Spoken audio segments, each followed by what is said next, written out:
Okay.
Hello. Testing. Testing. Good Hello. morning. Can everybody hear me? Yes, I can hear you. Can you hear me? Oh, yes. Okay, great. Thank you. Thank you.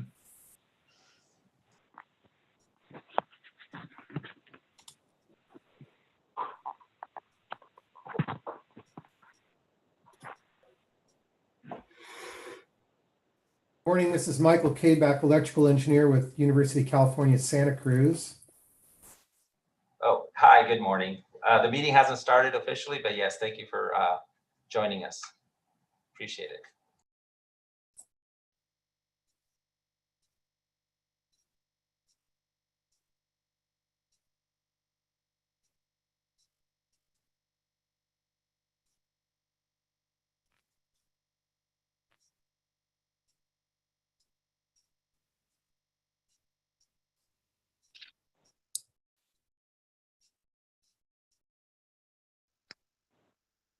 The same place where I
Participants.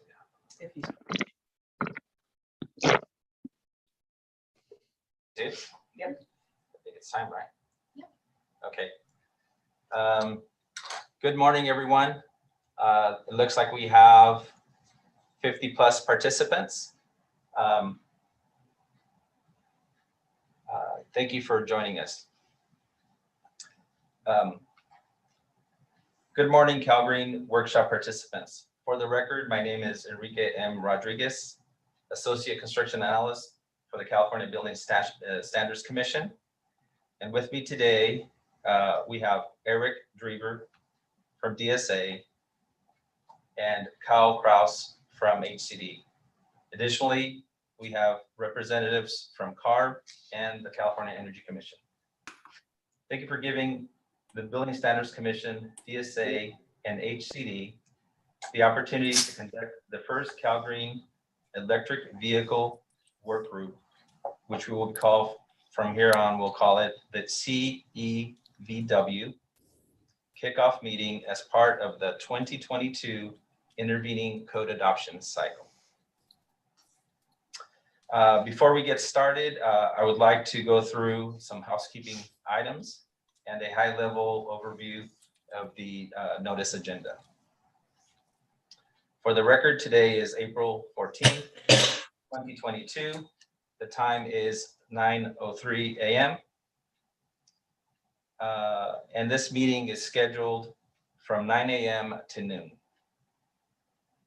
Notice is hereby given that the California Building Standards Commission, BSC, the Division of the State Architect, DSA, and the Department of Housing and Community Development staff have convened a CALGreen electric vehicle workshop meeting comprised of interested parties and state agencies to provide input and feedback for future EV regulations in CALGreen.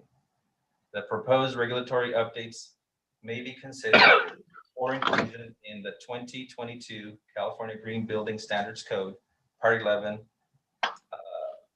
during the 2022 intervening code cycle. The public is invited to participate and provide input and comments. Today's meeting is available via Zoom and teleconference as noted in the workshop notice and agenda. This meeting will also be live streamed on the CBSC YouTube channel. Please be aware the live stream has an approximate 45-second delay, and there is no method for offering verbal or written public comment. Closed captioning is available via Zoom's automated live transcriptions. To view closed captions in Zoom, click on the CC Live Transcript button. Closed captioning will automatically appear if you are watching via YouTube. I don't think they can hear him because you've got him. Can everybody hear me on Zoom and on the telephone? Yeah, you sound great, Enrique. Hey, good morning, Bob. Hey there. Good to see you. Thank you for joining. The meeting materials may be viewed on CBSC's website as listed in the agenda and notice. Now I would like to pass it on to Barbara, who would like to give us some instructions on Zoom and the telephone instructions for participating in today's meeting. Good morning. All right, so our instructions are to avoid feedback or other technical issues. Please join the meeting with one device. Comments will be taken first from the public in Zoom with their hands raised, then from the public on the Zoom phone. If you want to make a comment on a specific agenda item, please listen for CBSC staff to ask for any comments from the public. At that time, please virtually raise your hand using the raise hand icon in Zoom. You will be recognized by the meeting's facilitator in the order your hand was raised. And at that time, please unmute yourself. PO has gone in for whatever reason. Yeah, that goes. Now, okay, next part of the instructions. Please ensure that you have a working microphone on or attached to your device prior to raising your hand to make a comment. CBSC staff will continue through the queue until there are no hands raised remaining, and then we'll move on to comments from the public on the Zoom phone. At that time, please unmute yourself. When you're done speaking, please mute yourself again. When the phone comments are complete, CBSC staff will then proceed to the next agenda item. And I'd like to take a moment just to remind people to go ahead and mute themselves now even. I've muted a little over a dozen people already.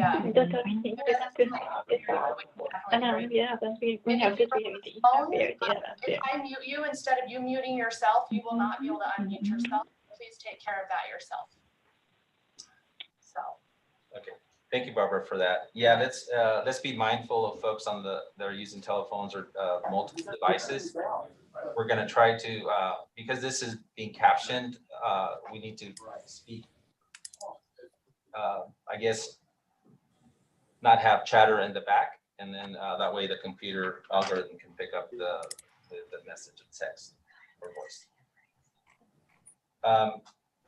At this point, does anybody in this work group have any questions regarding the Zoom or telephone instructions?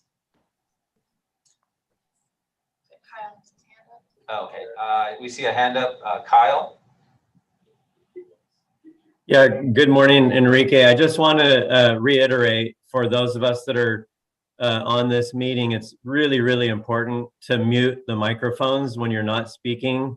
I still see several people that are off of mute, primarily telephone callers, and it's very disruptive and it's very difficult for all of us to hear what's being said. And it's super important that we can all hear clearly. So please, if you can hear me, mute your microphone when you're not speaking. Thank you.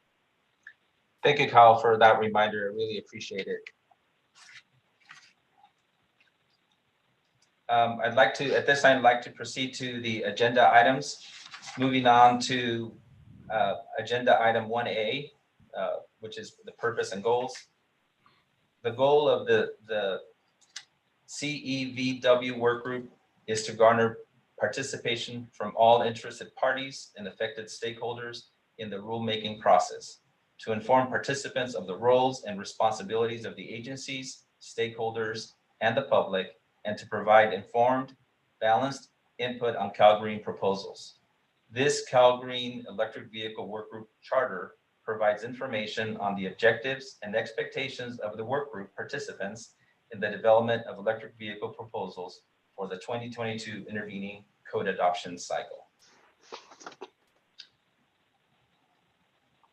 I'm moving on to agenda item 1B.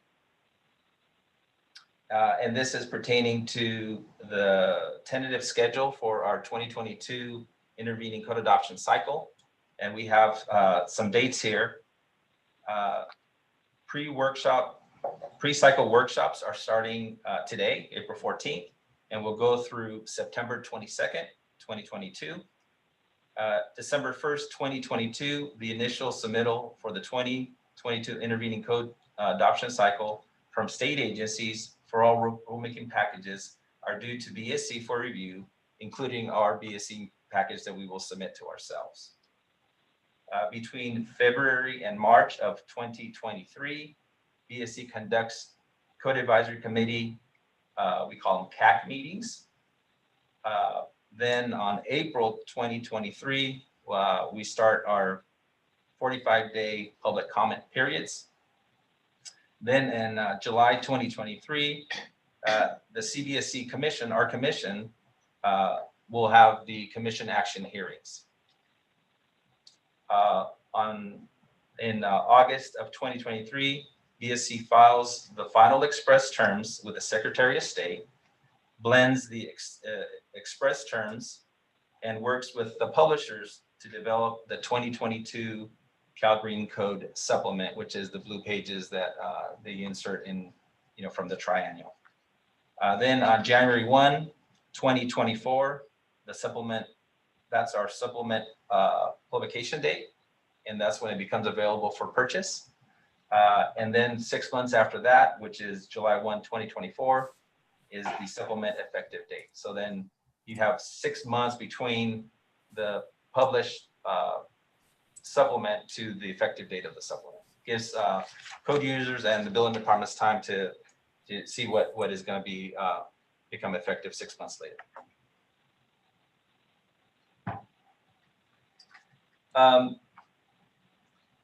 At this time, I'd like to ask the state representatives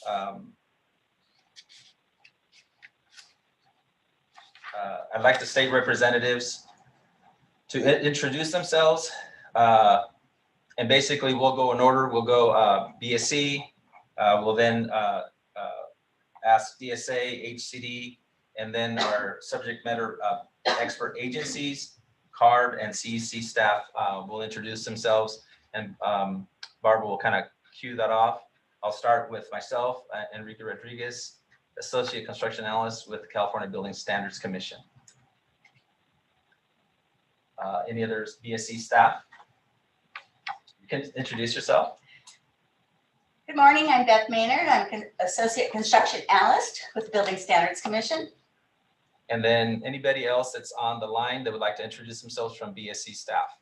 Morning, Enrique. This is Kevin, Staff Services Manager with Building Standards Commission. Thank you, Kevin, for joining. Hi, Enrique. Brandon Estes here, Associate Construction Analyst with the California Building Standards Commission. Thank you, Brandon, for joining us. Rena Brausman, Associate Architect, also here. Good morning, Arena. Thank you for joining. Boy, I feel empowered here. Got lots of help. Okay, I think moving on to DSA. I know we have some DSA staff besides Eric Drever. Good morning, this is Ida Claire. I'm the state architect. Good morning, Ida. Thank you for joining. Good morning, Enrique and everybody. My name is Eric Drever, as Enrique mentioned. I'm Principal Architect, Architectural Codes and Standards, Codes and Policies at DSA. I will hand it off to Paul Johnson, who's with us as well. Thank you, Eric. I'm Paul Johnson. I'm a Senior Electrical Engineer at DSA. Thank you, Paul, for joining. Tav Cummins, Senior Mechanical Engineer, DSA. Good morning, Tab. Good morning. Thank you, Taff. Okay, I think Is moving Michelle on. Gordon on the line? Oh, yeah. No, that's okay. All right, thank you. Moving on to HCD staff. Please introduce yourselves. Good morning, everyone. Kyle Kraus, Deputy Director for HCD's Division of Codes and Standards. And next, over to Emily. Hello, everybody. I'm Emily Withers. I'm Program Manager for the State Housing Law with Department of Housing and Community Development. Good morning, Emily. Tom Martin with HCD, District Representative, State Housing Law Program. Good morning, Tom. Good morning, Randy Enrico, District Representative, State Housing Law at HCD. Good morning, Randy.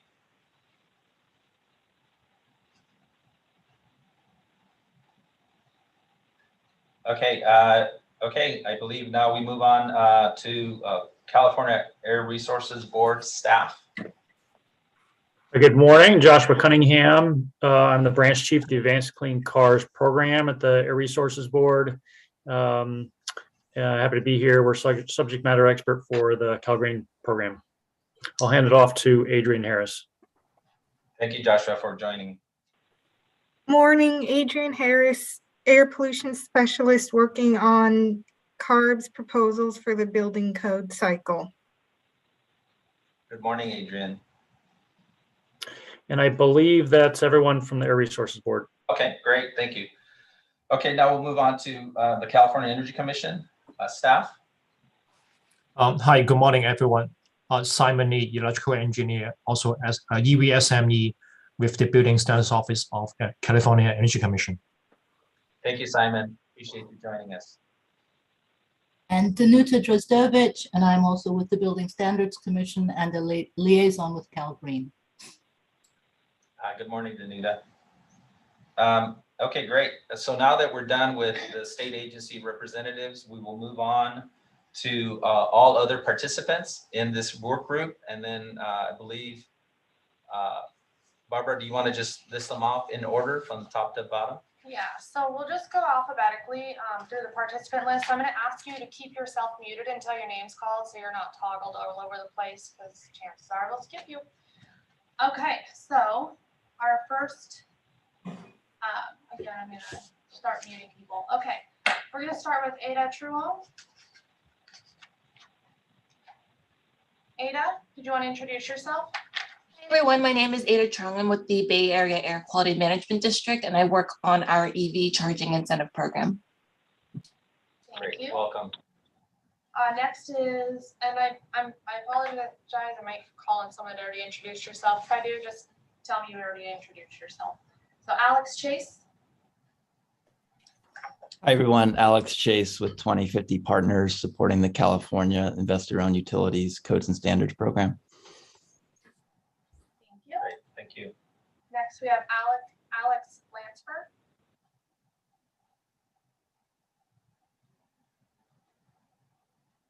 Alex, did you want to introduce yourself? Okay. Okay, so we will move on then to Angela. Angela, COB?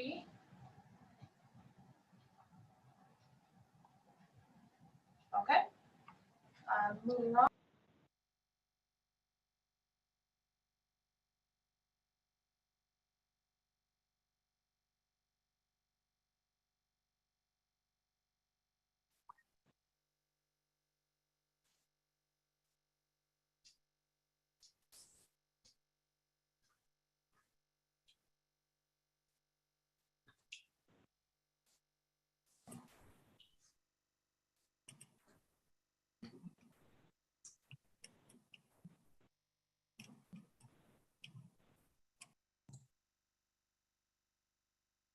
Did everyone else lose audio?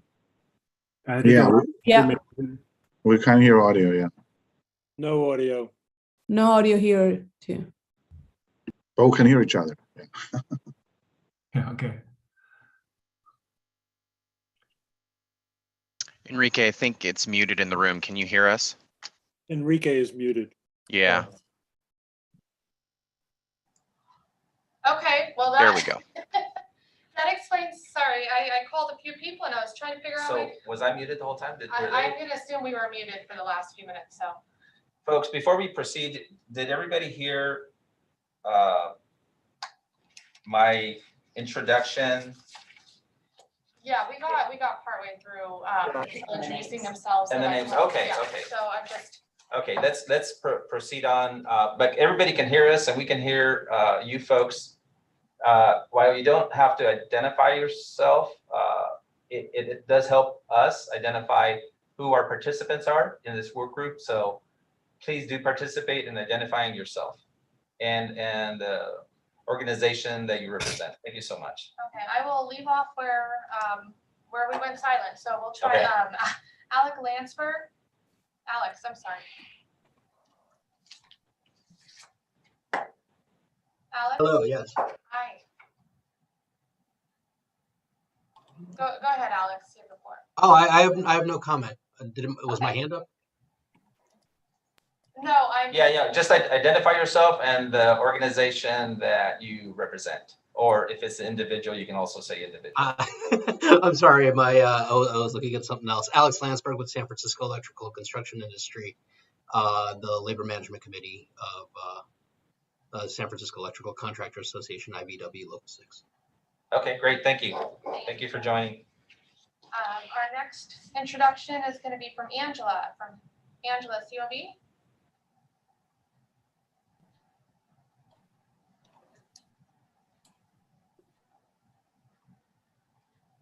Okay.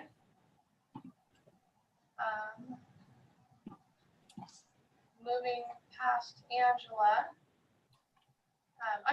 Just a reminder, if you guys can just keep yourselves muted until called on.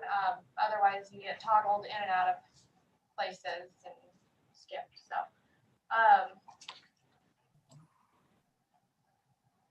one moment. Ariana Vito. Hi, I'm Ariana Vito, City of Santa Monica, Office of Sustainability and the Environment. Thank you. Thank you. As it stands.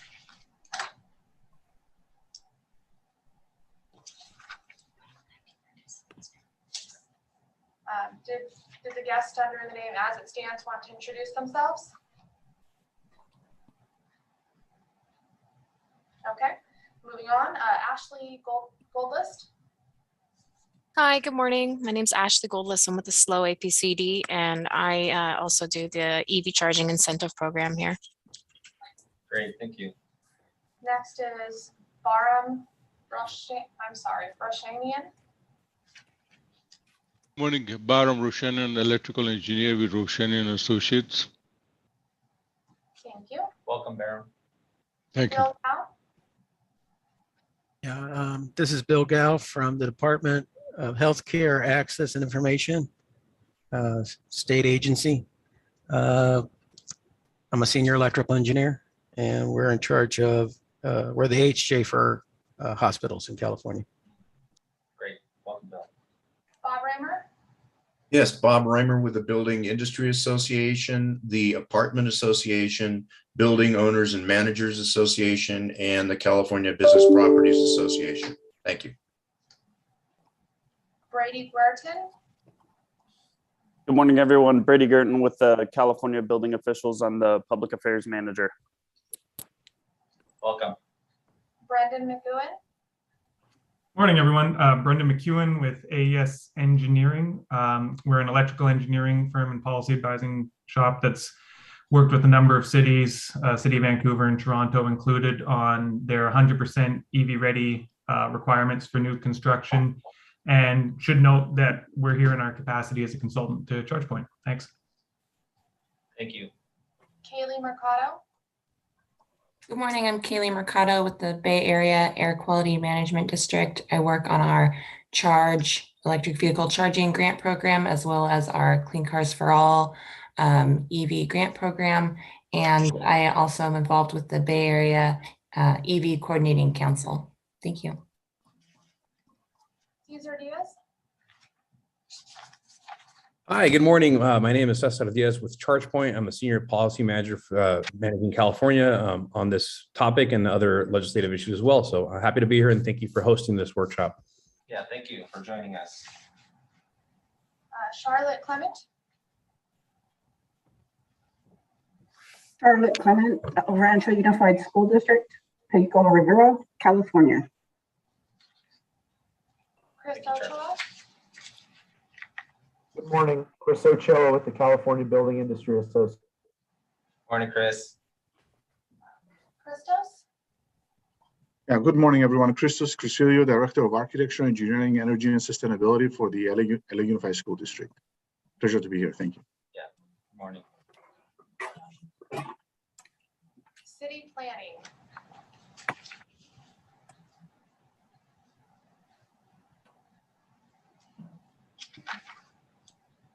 Did the participant labeled city planning want to introduce themselves? Okay. Next, Danny Fung. Hi, everyone. I'm Danny Fung. I'm with the Bay Area AQMD, and I also work with our EV charging infrastructure program. Darcy Combine. Hi, I'm Darcy Gambayan, Senior Entitlements Director at LPA Design Studios. Thank you for having this meeting. Morning, Darcy. Devarshi Das. Good morning, everyone. Devarshi Das, Executive Vice President of Consul. We are an advisory services company for the building industry as well as the energy industry in policy, technology, and economic modeling. Thanks for having us. Thank you for being here. Gary Schechner. Gary Schishner, individual 10-year PHEV driver, about 120,000 miles in 10 years. Morning, Gary. Guy Hall. Guy Hall, Board Director and Policy for the Electric Vehicle Association. Morning, Guy. Henry. Henry Castro, Facilities Planner with the Anaheim Elementary School District. And I apologize, I'm probably not gonna pronounce this right. Hyangi? Yeah, this is Xiangyi Zhang. I'm an architect at Watry Design. We are doing parking structure design and parking consulting, including all the EV parking spaces. Thanks for having us. Next is James Spray. Hey, everyone. It's Jim Fry from 2050 Partners supporting the Investor-Owned Utilities Codes and Standards Program. Morning. Javi Luna. Good morning. This is Javi Luna, Director of Facilities Planning and Construction here at the Imperial Valley College located in Imperial County. Looking forward to learning more about EV charging stations and hopefully looking at getting one here on campus. Great. Good morning, Javi. Jeff Kelly.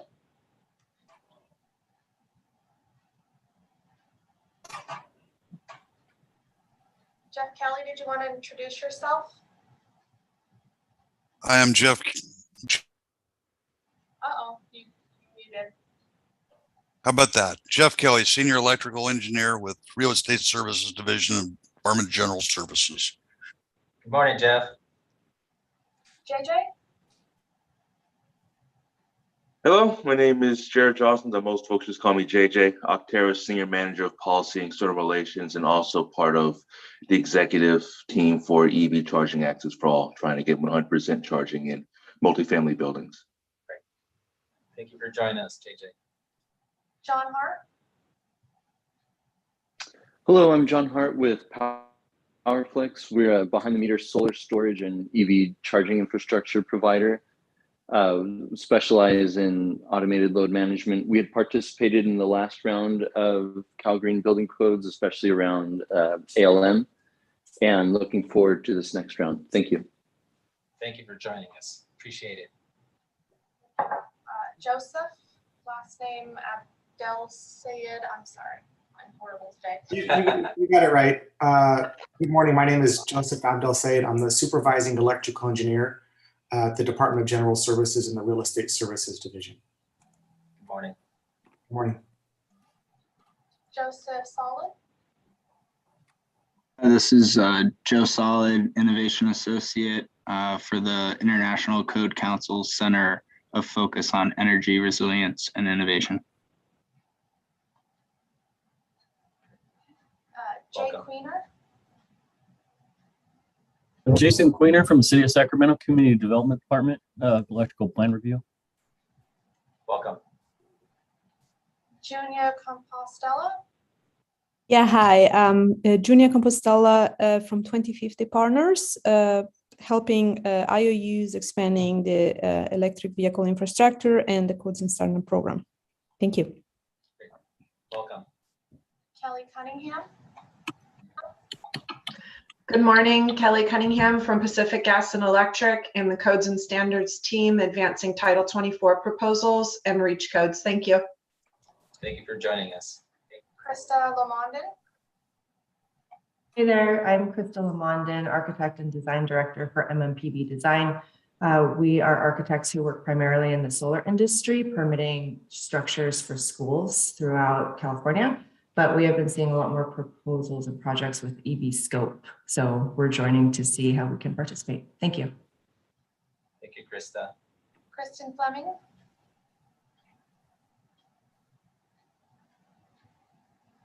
Kristen Fleming, did you want to introduce yourself?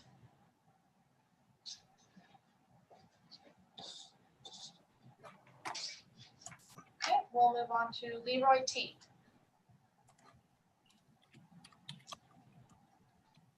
Good morning. My name is Leroy Trepet with the Sacramento Municipal Utility District, or SMUD, Government Affairs Representative representing our Government and Legal Affairs Group. Welcome, Leroy. Reno Enriquez. Hello, good morning. I'm from Department of General Services, Real Estate Services Division, a Senior Electrical Engineer. Thanks. Welcome. Louis Brown. Good morning. This is Louis Brown with Law Offices of Consors in Conway, representing the Community Associations Institute California Legislative Action Committee. Welcome, Louis. Mac.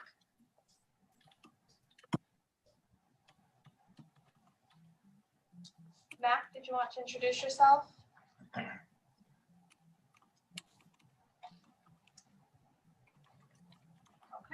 Moving on, Mansuri Aslani. Hi, good morning. This is Mansur Aslani from What3 Design. We are architect, engineer, parking, a specialized company. Thanks for hosting this workshop. Thank you for joining us. Mark Geller. Hi, I'm Mark Geller, back again with the EV Charging for All Coalition and Plug-in America. Good morning, Mark. Good morning. Mary Alyssa Rancier. Hi, Mary Alyssa Rancier at AGC of California, Associated General Contractors of California. I am the Public Policy Coordinator of our Government Affairs Department. Thank you for having us. Welcome, Mary. Matthew Nelson.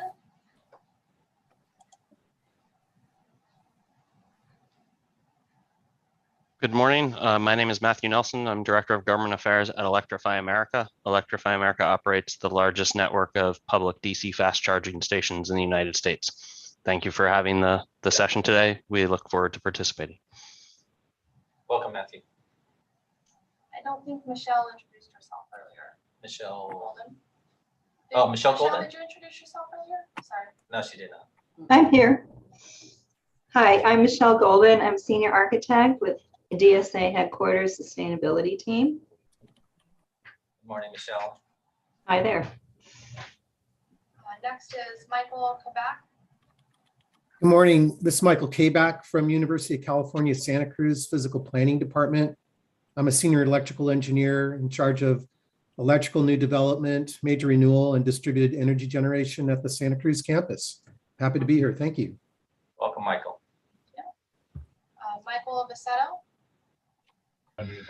Hello, yeah, I'm Michael Visetto with Bastion Associates, Industrial Architecture. Just need to learn more about our EVCS requirements. Welcome, Michael. Okay, Michelle Pierce.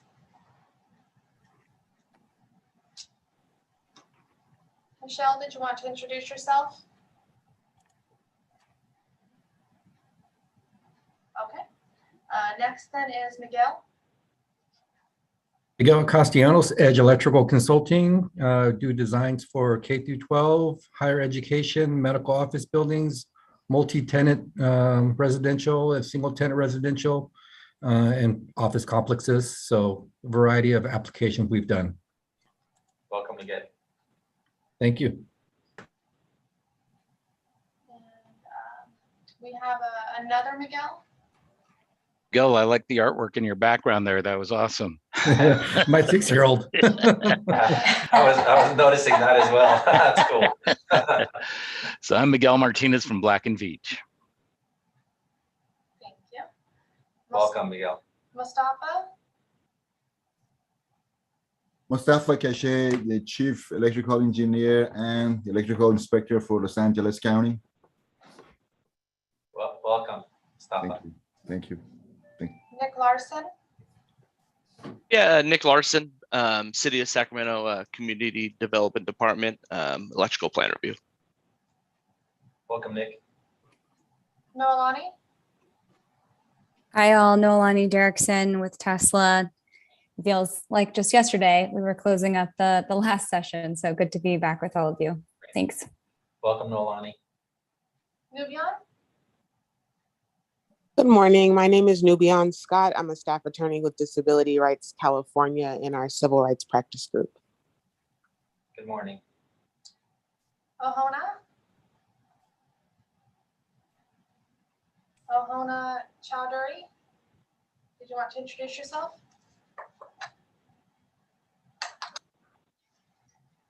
Moving on, Oscar.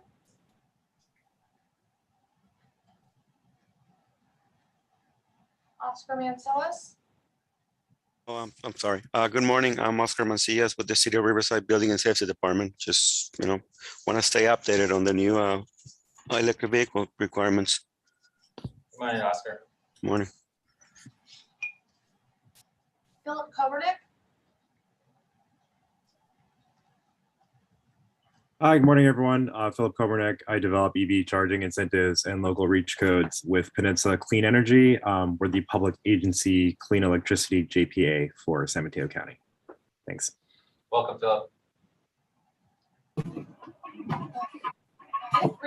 Randy, did you introduce yourself already?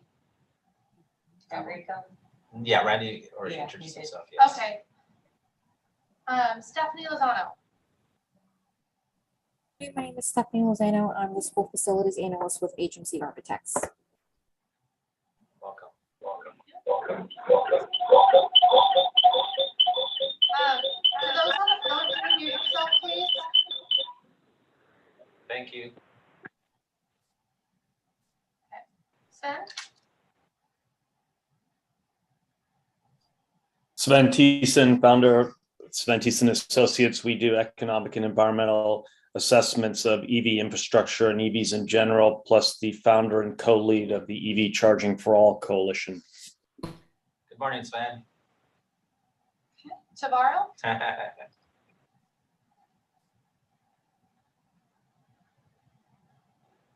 Can you hear me? Yes. Yeah, this is Tavaro Cal, and I am the electrical plan checker for the city of Long Beach. Happy to be here. Thank you. Thank you for being here. Teresa DeMarco. Hi, good morning. My name is Teresa DeMarco, and I'm an independent CASP consultant and a construction manager, primarily working in multifamily public housing. Happy to be here. Good morning, Teresa. Tom Payne. Hi, Tom Payne, Senior Policy Advisor at Consul. We're building energy consultants serving multiple building industry related stakeholders. Morning, Tom. Zach Wogan. Folks, Zach Wogan, Policy Specialist with the Vehicle Grid Integration Council. We're a coalition of stakeholders dedicated to advancing load management, managed charging, sometimes called flexible charging or smart charging, as well as all things bidirectional charging, commonly referred to as vehicle to grid or V2G or V2X. Thank you. Good morning, Zach. Okay.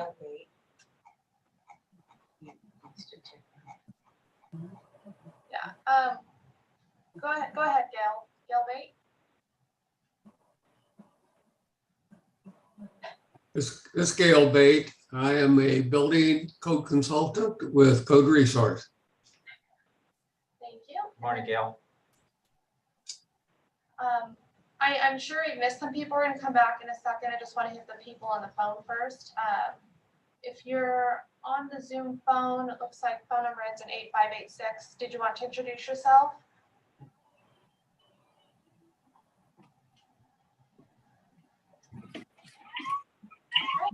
What about the person whose phone number ends in 9679? Did you want to introduce yourself?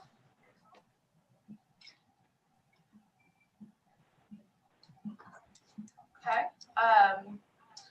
That's me going down the list. If I missed anybody that hasn't introduced yourself, if you want to go ahead and raise your hand in Zoom, we can go through those that I missed.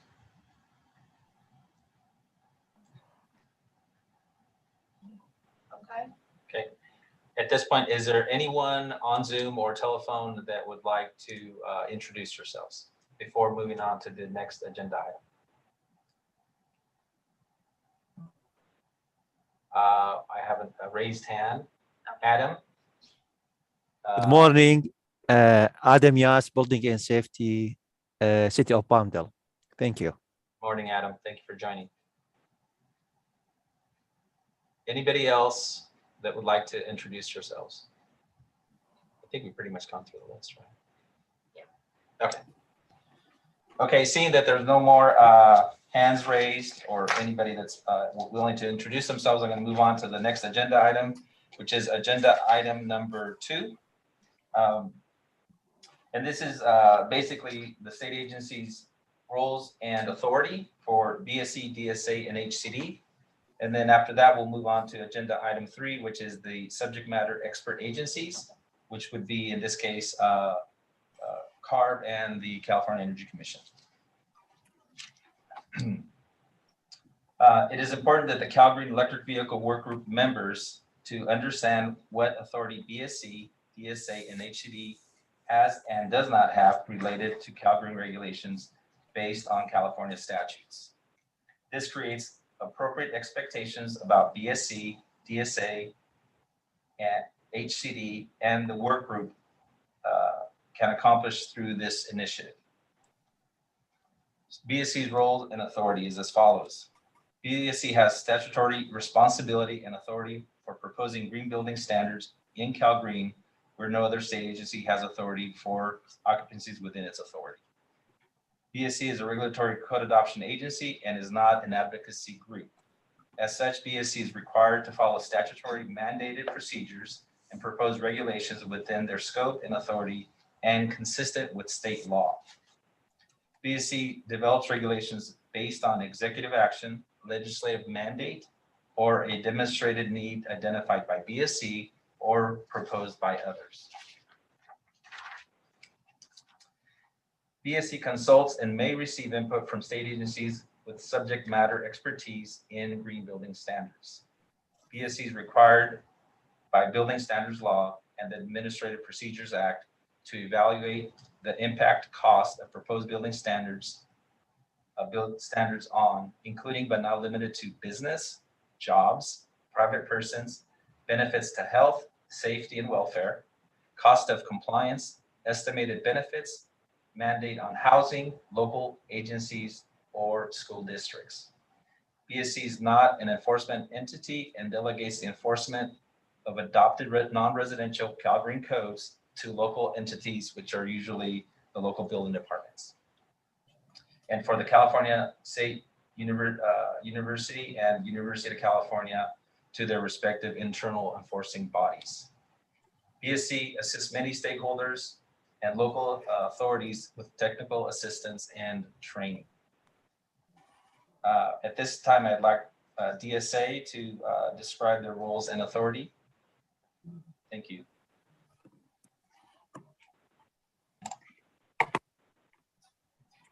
Thank you, Enrique.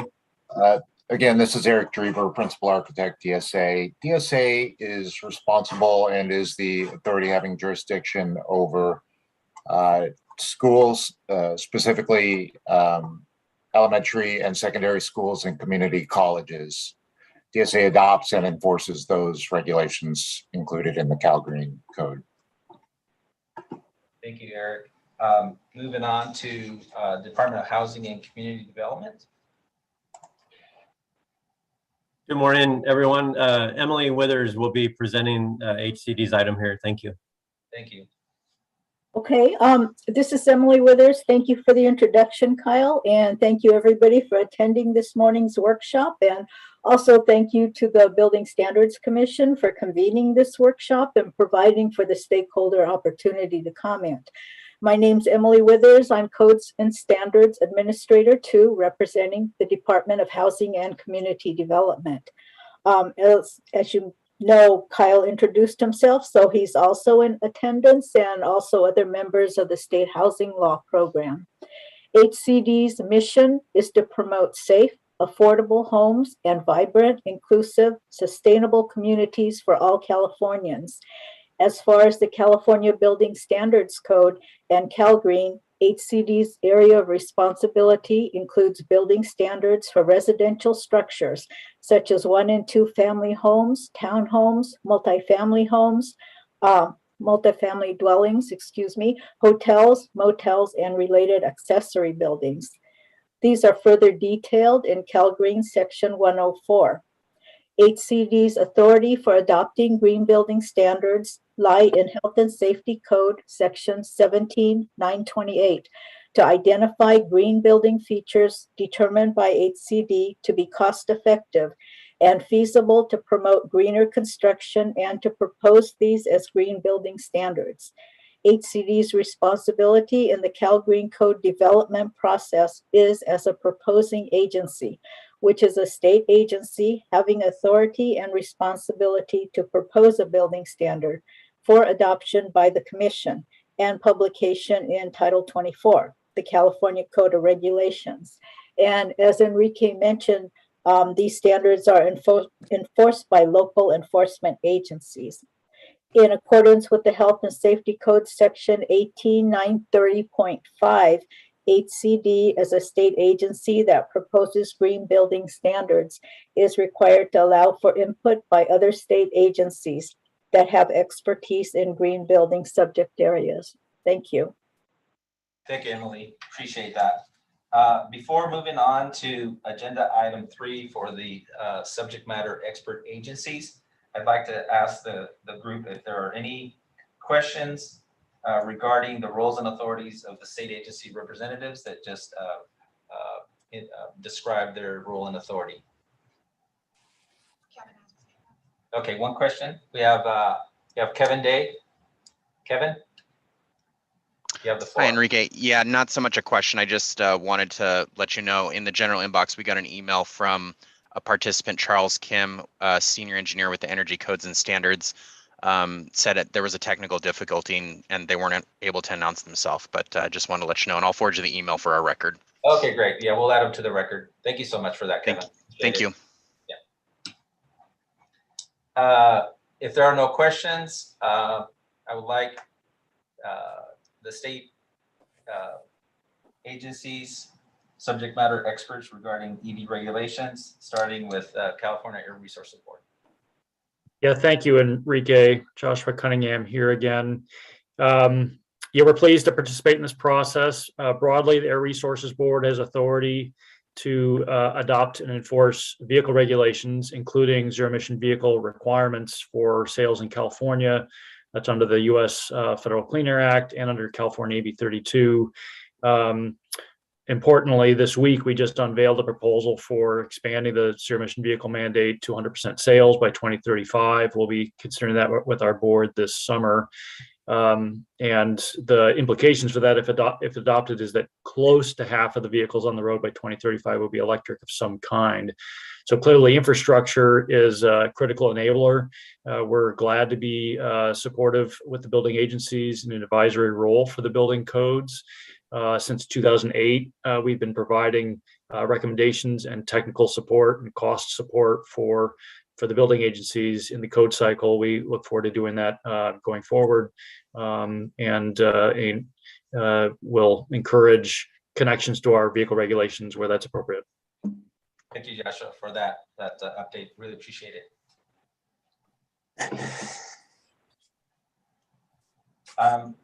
Moving on to the California Energy Commission.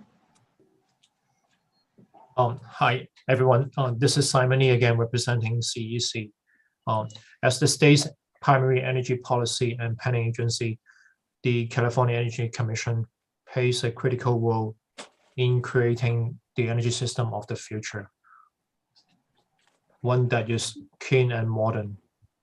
The Energy Commission is helping create the energy systems of California's future by establishing policies and conducting rulemaking relating to energy efficiency, energy innovation, cleaner transportation, responsible electricity infrastructure, and emergency response. The CEC's building and appliance efficiency programs in particular are well situated with regards to policies and rulemaking for electric vehicle charging equipment.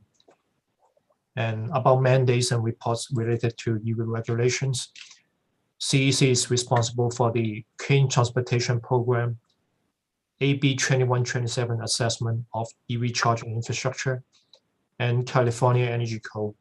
And following, I'll go for those three items. Clean Transportation Program.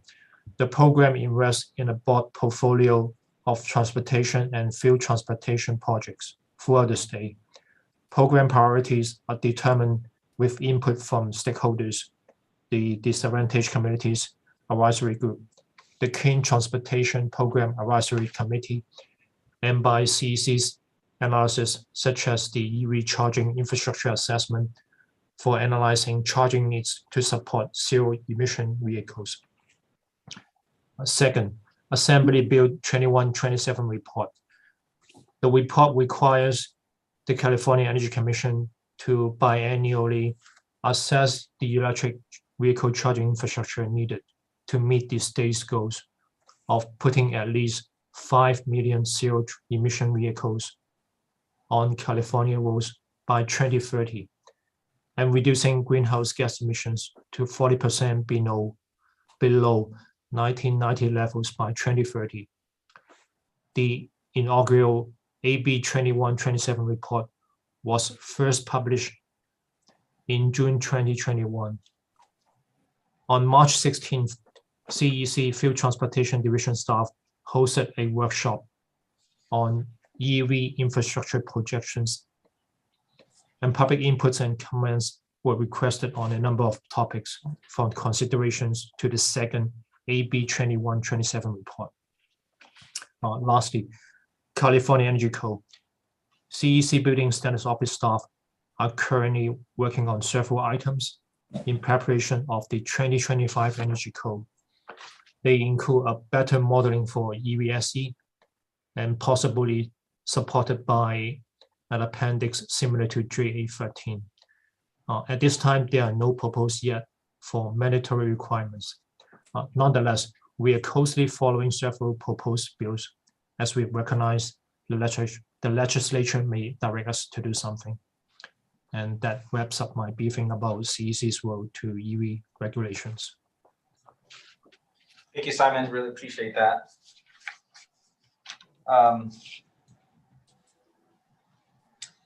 Does anyone in this work group have any questions regarding the roles for EV as subject matter expert agencies from either California Air Resources Board or the California Energy Commission?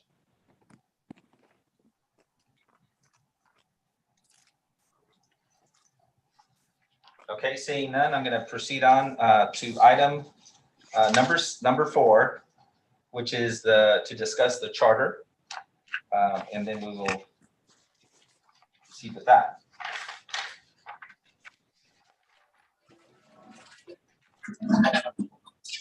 So everybody has a copy of this charter.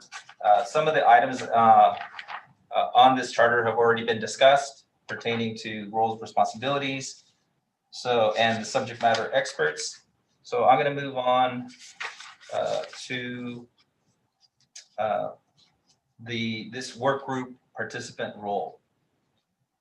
The CALGreen EV Electric Vehicle work group has been established to work cooperatively with BSC, DSA, HCD, CEC, and CARB to support BSC's rulemaking processes. The work group is a consultative or advisory body without formal decision-making authority.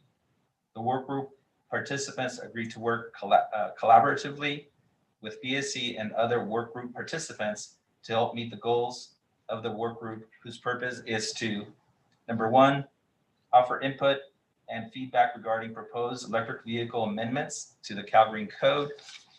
2, help create transparency related to the discussion of proposed electric vehicle amendments. 3, assist BSC, DSA, and HCD with cost-benefit analysis that support proposed code changes. And 4, identify opportunities to strengthen public awareness of proposed CALGreen regulations. At this time, are there any other objectives from the work group participants that you would like to add to this list?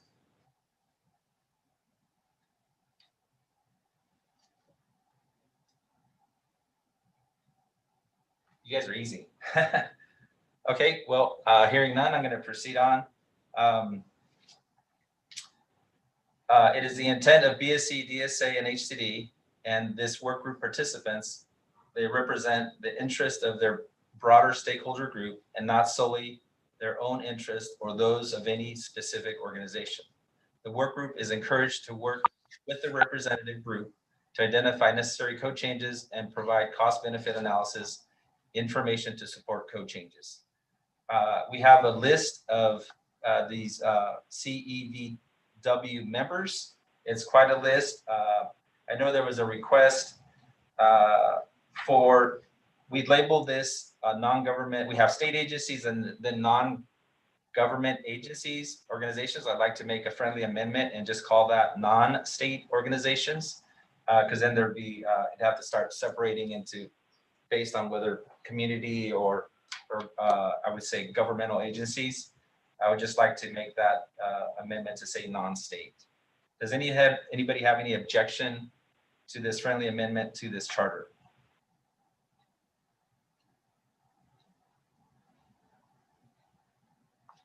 Okay, all right, hearing none, we will change non-governmental to non-state organizations.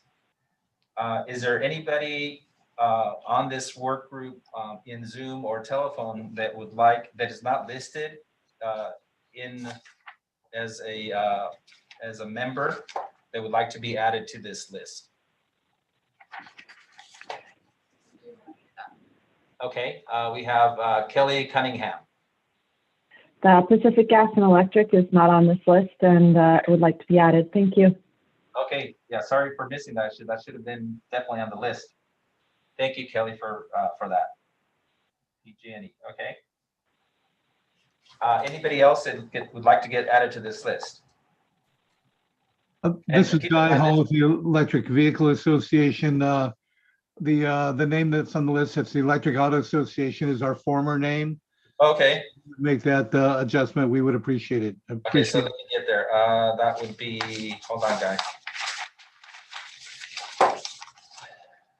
So it's no longer Electric Vehicle Charging Association? That's a different association, the Okay. Electric Auto Association for Okay, Electric Auto. Okay, and the new name is? the Electric Vehicle Association. Electric Vehicle Association. Okay, thank you, Guy, for that. And we thank you for the invitation. Yeah, thank you. Okay, anybody else?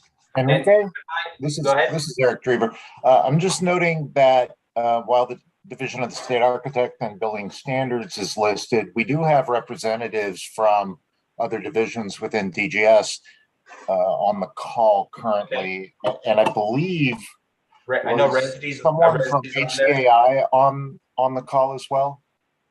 I haven't seen anybody from HCAI. Okay. Yeah, Bill Gow. Oh, Bill, sorry. Bill Gow is on the other side. So we'll add HCAI, and how about if I add DGS Resd? Is that okay? I believe we also had somebody from sustainability on the call as well. Oh, okay. Let's see. Can they speak up so we can make sure that we get the proper name?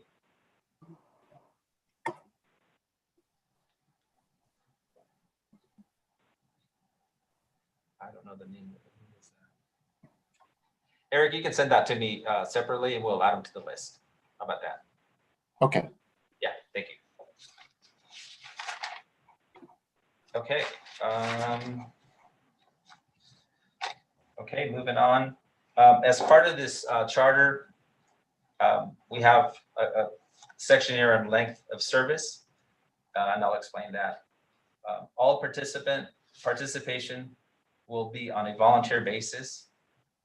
The CEVW collaborative will convene over the next 2 code cycles to assist BSC, DSA, HCD with providing input on future EV regulations. This group will meet during the 2022 intervening code adoption cycle between mid-April and late September 2022. BSC, DSA, and HCD will continue to utilize this group after September to review and comment on proposed building standards. Here we have a section on meetings. I don't know that I necessarily need to talk about this. Everybody has a copy of this. So just know that we have our meeting and notices, everything gets noticed 10 days prior. We email the notices to stakeholders, and then we have the meetings will be available for viewing on our YouTube channel. One thing though is full participation by all members is critical. If a member will not be available for a meeting, the organization may assign a proxy. It is encouraged for the proxy to view the previous meetings on the YouTube channel and be apprised of current and ongoing topics and discussions. Yeah, this will help continue continuity between some group members that may not be able to attend all the meetings. So we appreciate that. Okay, I would like to field some questions, or we have a couple of hands up. I'll start with Ryan McCarthy. Yeah, thanks. Ryan McCarthy, Director of Climate and Clean Energy at Weideman Group on behalf of Electrify America. I don't think I got a chance to introduce myself earlier, but just wanted to confirm if Electrify America is on that list, and if not, if they could be added to the charter or the stakeholder group. Yeah, yes, you're represented here, Electrify America. Great, thanks so much. Yeah, thank you. Moving on to Guy Hall. Appreciate the putting this all together. With that, the list of participants, it might be worthwhile to share the email addresses so we can communicate. I presume we can communicate among ourselves over time. And second, to confirm that you have the correct email for each one of these organizations. Yeah, if you want to email us, you can email us your email address, and then that way we can have a direct link. So when we send out notices, and is that true for all organizations participating on? Is that, Well, certainly you can discuss, I don't know that we want like conversations offline or get some groups getting together and, you know, we'd like it to be open and transparent process if at all possible.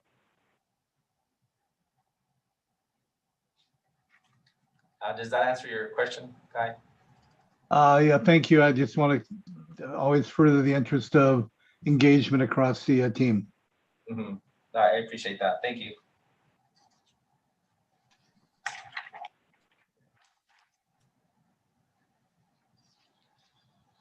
On our, let's see, we have on our also on our charter, we also have the upcoming workshops. These are tentative workshops. Of course, we have our kickoff meeting, which is today. Our second work group meeting is gonna be tentatively June 16th, 2022. And then our third workshop will be August 18th, 2022. And then the fourth workshop is going to be September 22nd. These are tentative, but are on our schedules, and our aim is to, you know, host these workshops. So although they say tentative, we're really trying to meet these deadlines or workshop dates. Moving on in the charter rules of engagement, the rule of engagement ensures an opportunity for the clean CALGreen electric vehicle workgroup members to have an opportunity to engage effectively and collaboratively in the process and reinforce the collaborative nature of the process. The following ground rules, once adopted by this workgroup, will be the responsibility of the facilitator to administer. That would be, in this case, probably me. Here are the basic ground rules. Listen intently and understand accurately the views of others. Be respectful of each other and the right of each individual to openly express their point of view, even if different from or in opposition to your own. Seek to understand the interests of others. Allow for each person to have an opportunity to contribute to discussions. Ask for a brief break rather than engage in sidebar conversations if you need to speak to another member of the work group during discussions. Silence or turn off your cell phones and refrain from texting or other communications during the meetings. Ask any and all questions and be respectful of the different levels of code knowledge of members. Members are encouraged to attend all meetings. Consistency and involvement will assist the productivity of the discussions and avoid revisiting past discussions. Does anybody have any questions pertaining to the rules of engagement from this work group and or would like to add any additional bullet item or information? Me. Oh, yes, Barbara, you have a question. So Pam just made a really good point to me. So if they're not already signed up for receiving notifications for the next meetings, they'll want to make sure they go on our website. Oh yeah, friendly reminder. And thank you for that. So if you're not currently on our interested parties list, you can go onto our Building Standards Commission website and add yourself, and then you'll get notified based on the selected buttons that you have, so you can get notified on the different activities that are happening within the Building Standards Commission. So thank you for that reminder. Appreciate that. Being there are no questions pertaining to the rules of engagement, I'm moving on to the consensus seeking procedure. The CEVW participants will operate using a collaborative approach to decision making and will strive to reach majority support on proposals and recommendations. Every effort will be made to address the concerns of all participants. The clearest and strongest power of this group exists when consensus can be achieved. However, there's a range of different degrees to which participants can agree. Articulating the degree of support for a decision will be important for participants, as this will allow for the process to move forward, even when complete consensus cannot be reached.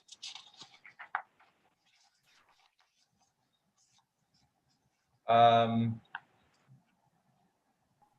the 24 code cycle, the Title 24 code cycles, there are several formal opportunities for the public to comment and on the proposed building codes.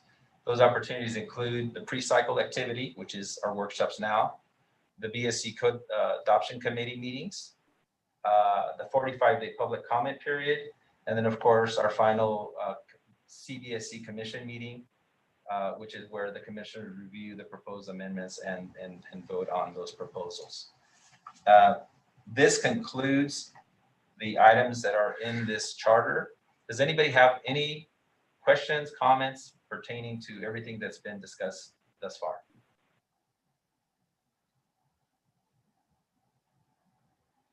Okay, all right.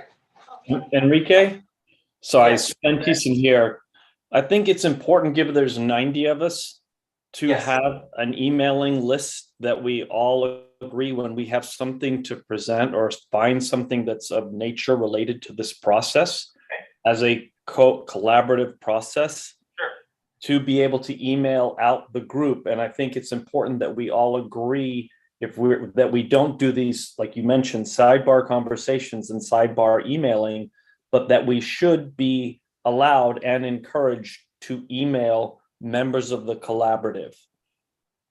Yeah. And so I would like to very much to have somewhere a Google Doc with the name of the organization and the member representative from that organization, preferably with their email and phone number. Okay. So thank you, Sven. So you recommend some sort of Google Doc or some, or at least for us to obtain all the emails from the work group, and then when information is shared, it can be sent to all. Is that accurate? That is accurate. Okay, thank you, Sven. I appreciate that comment. And we as members of the collaborative, that we should be encouraged to communicate with other members, because we all have different experiences and points of view and interests as part of this process. Right. Yeah, and I agree. And the whole idea behind this collaborative is to get consensus, be all inclusive, right? Make sure we hear all sides, and so that is the intent. So thank you for that. Okay. Enrique? Oh, Eric. Hi. I know from a previous workshop that those emails are not automatically obtainable through a Zoom download, if I recall. So if there's going to be a list of email contacts, there'll need to be a process to gather those emails from all attendees. Yeah, and my recommendation is you can submit your email and information. You can just probably send it to our BSC. We have like where you can provide a questionnaire if you want something for us to review. You could probably use that and just list your name, email, and organization, and we'll collect all of those and then put them in a master file. So yeah, that would be great. In fact, Enrique, this is Guy Halligan, Electric Vehicle Association. You might allow each organization to define what contact information they want to provide. Perhaps it wouldn't simply be an email, though it could be additional phone contacts or other mechanisms as well. Okay. Yeah, that's fine. Hey, Enrique. Yes. Hi, this is Philip from Peninsula Clean Energy. I had a suggestion on an addition to the charter. Would now be an appropriate time to raise that comment? Absolutely, yes. Okay, thank you. So one of my suggestion on an objective to add for the charter, I'm not sure if this would be something that would be a CEVW participant role or maybe a collaboration with subject matter experts. But I would highly encourage as an objective of this working group and to be outlined specifically in the charter that this working group should seek as a goal to come up with an appropriate determination of power levels and actual daily charging need. And this would be something that is done scientifically with metrics. So let's do this. That sounds to me like it's a comment that can be provided later in the agenda. Sure. I guess Enrique, I'm happy to elaborate further. This is different than how many charging should exist, and then coming up with a number. I'm saying separately from what types of facilities, proposing an independent review of what are we even talking about when it comes to daily need. That feels like a separate but very related question. But happy to have that in the charter or elaborate further as a comment, Enrique. Yeah, that one. Let's talk about that one during, I think, item 7. Yeah, I think that might be more appropriate there. Thank you so much. We're happy to. And Enrique, I don't mean to put too fine a point. What specific email address should folks be sending their contact information to? What is it? It's CBSC, isn't it? CBSC. Yeah. So when you go onto our website, let's see, we'll try to find that. It's right there. Like it'll say. It's on the. Is it on here? It should be on. It's on the agenda. Yeah. Okay, let's look at the agenda. So right above the Zoom instructions and probably a couple other places. Okay. In the agenda. Yeah. So looking at the agenda. Just past your agenda items. Okay, past the agenda. Okay. CBSC. Yeah. So. Yeah. So it would be. Email would be, and it's on the agenda. It's cbsc@dgs.ca.gov. On page 3 of your agenda. Yeah, page 3 of the agenda. Thank you, Eric. Thank you for that, Enrique. Yeah. Okay. Yeah, a couple more hands. We have Mary. Hi, I recall from the previous workshop that there will be a shared drive. Is that still the case? And will that be? Yeah. Let me explain. That's for a different. That's the Carbon Collaborative Group. It's a different. Okay. Yeah, a different. Thank you for the clarification. Yeah, thank you. Appreciate it. Guy, you have the floor. Sorry for there. Perhaps for the same reason that Mary may have been thinking about, it seems that there would be use for a location to be able to place studies, reports that are generated by this team that can be available for easy access across the rest of the team. So essentially a library repository of work products that are produced by components that relate to our project.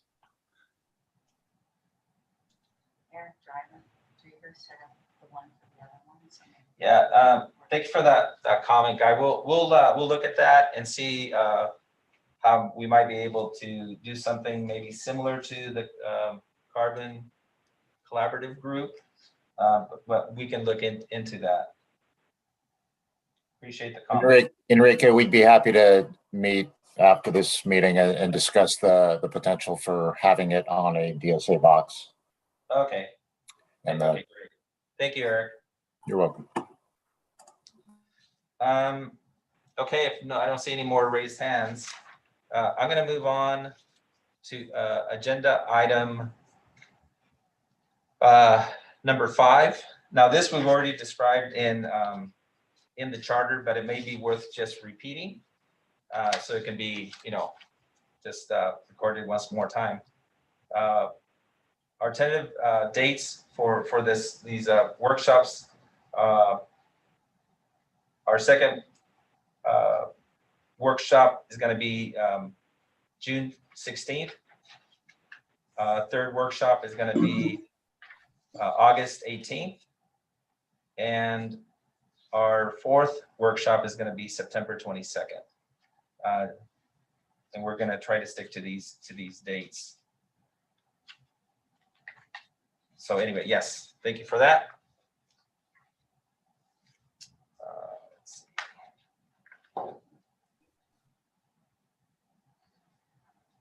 So moving on to agenda item number 6, I would like to review the recently approved CALGreen regulations as part of the 2022 triennial code adoption cycle for items 6A and 6B. So 6A, the Building Standards Commission and the Division of the State Architect, we increased the mandatory EV regulations for EV capable spaces and the requirements for the installation of level 2 or DCFCs for electric vehicle service equipment.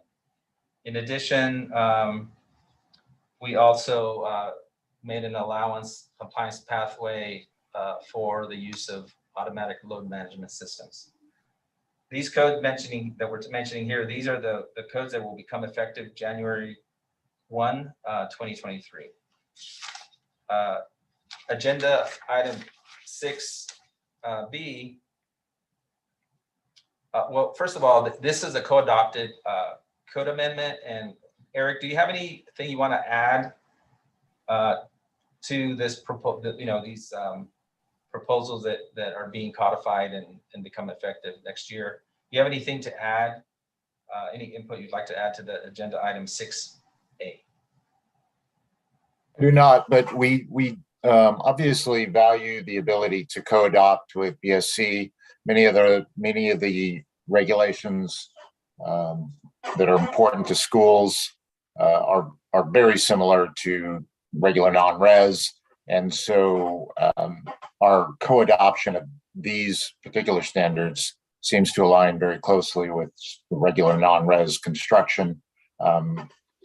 It is, of course, tied to parking facilities versus on a campus versus, I should say, new parking facilities on a campus versus necessarily a building construction. Parking facilities are expanded specifically on campuses versus versus the fact that they're not necessarily expanded when a new classroom is added or remodeled. But we do look forward to continuing the co-adoption, and I'll reserve other commentary till later in the agenda. Great, Eric. Thank you for kind of explaining the little difference between how BSC and DSA look at regulations for electric vehicle, and that's very helpful. Thank you for that. Agenda item 6B, this is a Building Standards Commission amendment only, and we increased the voluntary Tier 1 and Tier 2 EV regulations for EV capable spaces and the requirement for the installation of level 2 and DCFCs for electric vehicle charging equipment. So basically, we ramped up the mandatory and then in lockstep increased the respective Tier 1 and Tier 2 with very similar, I guess, options for the allowance of AMLSs, and from the Tier 1, Tier 2, we referred back to the mandatory for the actual requirements for the EV infrastructure. At this point, I'd like either Kyle or Emily Withers from HCD to describe items 6C and 6D as they pertain to housing. All right, this is Emily Withers with Department of Housing and Community Development. Probably should have mentioned this item in the roles and responsibilities, but I did want to mention that Health and Safety Code Section 18, 941.10A2, which was added by Assembly Bill 1092 in 2013, directed HCD to propose mandatory building standards for the installation of future EV charging infrastructure for parking spaces in multifamily buildings. And we actually completed that for the 2013 CALGreen supplement. So I wanted to put that out there. Then I'll go ahead and describe the 2022 CALGreen changes. HCD's approved regulations for the 2022 CALGreen included carrying forward the existing 2019 CALGreen provisions, with and without modifications, new provisions, and repeal of some existing provisions. The intent of HCD's portions of the CALGreen Code continues to reduce greenhouse gas emissions from buildings and promote environmentally responsible, cost-effective, healthier places to live and work. HCD's proposed actions supported implementation of the Governor's Executive Orders B-16, 2012, B-48, 2018, and N-79, 20. These goals included achieving over 1.5 million zero-emission vehicles on California roadways by 2025, 5 million ZEVs on California roadways by 2030, and support use of the passenger vehicles and trucks to be sold as 100% ZEVs by 2035. HCD's changes are significant enhancements to existing infrastructure-only provisions and adds direct EV charging access to multifamily buildings. As noted, HCD and other state agencies are now revisiting and evaluating additional options for EV charging during the 2022 intervening code adoption cycle and future code adoption cycles. And with that, I can go ahead and summarize some of the significant changes to the 2022 CALGreen, and these are effective January 1st, 2023. And these are related to provisions for actual opportunities for charging versus infrastructure only. And since we don't have a PowerPoint or anything on the screen, if you want access to these actual changes, they are on the Building Standards Commission website for the 2021 Triennial Code Adoption Cycle, the December 2021 approved express terms. So that's how you can actually see what changes were approved. So in Chapter 2, we proposed some new definitions, and these were to clarify the terms as they were used in the new language proposed for the 2022 CALGreen. So that was automatic load management system, EV capable space, EV ready space, Level 2 EV supply equipment, and low power Level 2 EV charging receptacle. In Chapter 3, we added new provisions clarifying application of EV charging related to additions or alterations of existing parking lots or addition of new parking lots to existing multifamily dwellings. Clarification was also added for the types of repairs that would not be subject to this provision. This is an incremental step for providing EV charging for existing parking facilities. Now, going into Chapter 4, these are the mandatory residential provisions. So we included some editorial changes, but these are the new requirements for EV charging in multifamily dwellings and hotels and motels. We repealed some exceptions that were based on dollar cost, and we replaced that with text related to adverse impacts on construction costs. This is similar to a provision that's included in Chapter 5 that BSC adopted. We also combined provisions for both multifamily dwellings and hotels and motels. We retained the existing requirement for 10% of parking spaces for multifamily dwellings to be provided with infrastructure for EV charging. This requirement is for EV capable spaces and would consist of capacity for supporting future Level 2 EV charging to simultaneously charge all EVs at all required EV spaces at a minimum of 40 amps. And for hotels and motels, this is actually an increase from the 6% requirement to a 10% requirement. These are some new requirements for 25% of parking spaces to have low power Level 2 receptacles installed. This requirement is for EV ready spaces. Low power Level 2 receptacle is defined in Chapter 2 as a 208, 240 volt, 20 amp minimum branch circuit and receptacle for EV charging. We have addition of new requirements for 5% of parking spaces to have Level 2 chargers, and these are for buildings with 20 or more units. This requirement is also for EV ready spaces. Level 2 electric vehicle supply equipment, or EVSC, is defined in Chapter 2 as a 208, 240 volt, 40 amp branch circuit and EV charging connectors, attachment plugs, and other equipment to charge or transfer energy to EVs. Recognition of use of automatic load management systems for receptacles or chargers installed in excess of the mandatory provisions is also included in the 2022 CALGreen. We also added a requirement for EV signage at receptacles and charger locations, and the signage would be in compliance with Caltrans Traffic Operations Policy Directive 1301 for zero emission vehicle signs. We added a requirement for EV charging for altered or additional parking spaces added to existing parking lots or new parking lots for existing multifamily buildings. We also added clarification throughout this portion of CALGreen when Chapter 11B accessibility for public housing would be applicable. And we also changed the tier systems in the Appendix A4.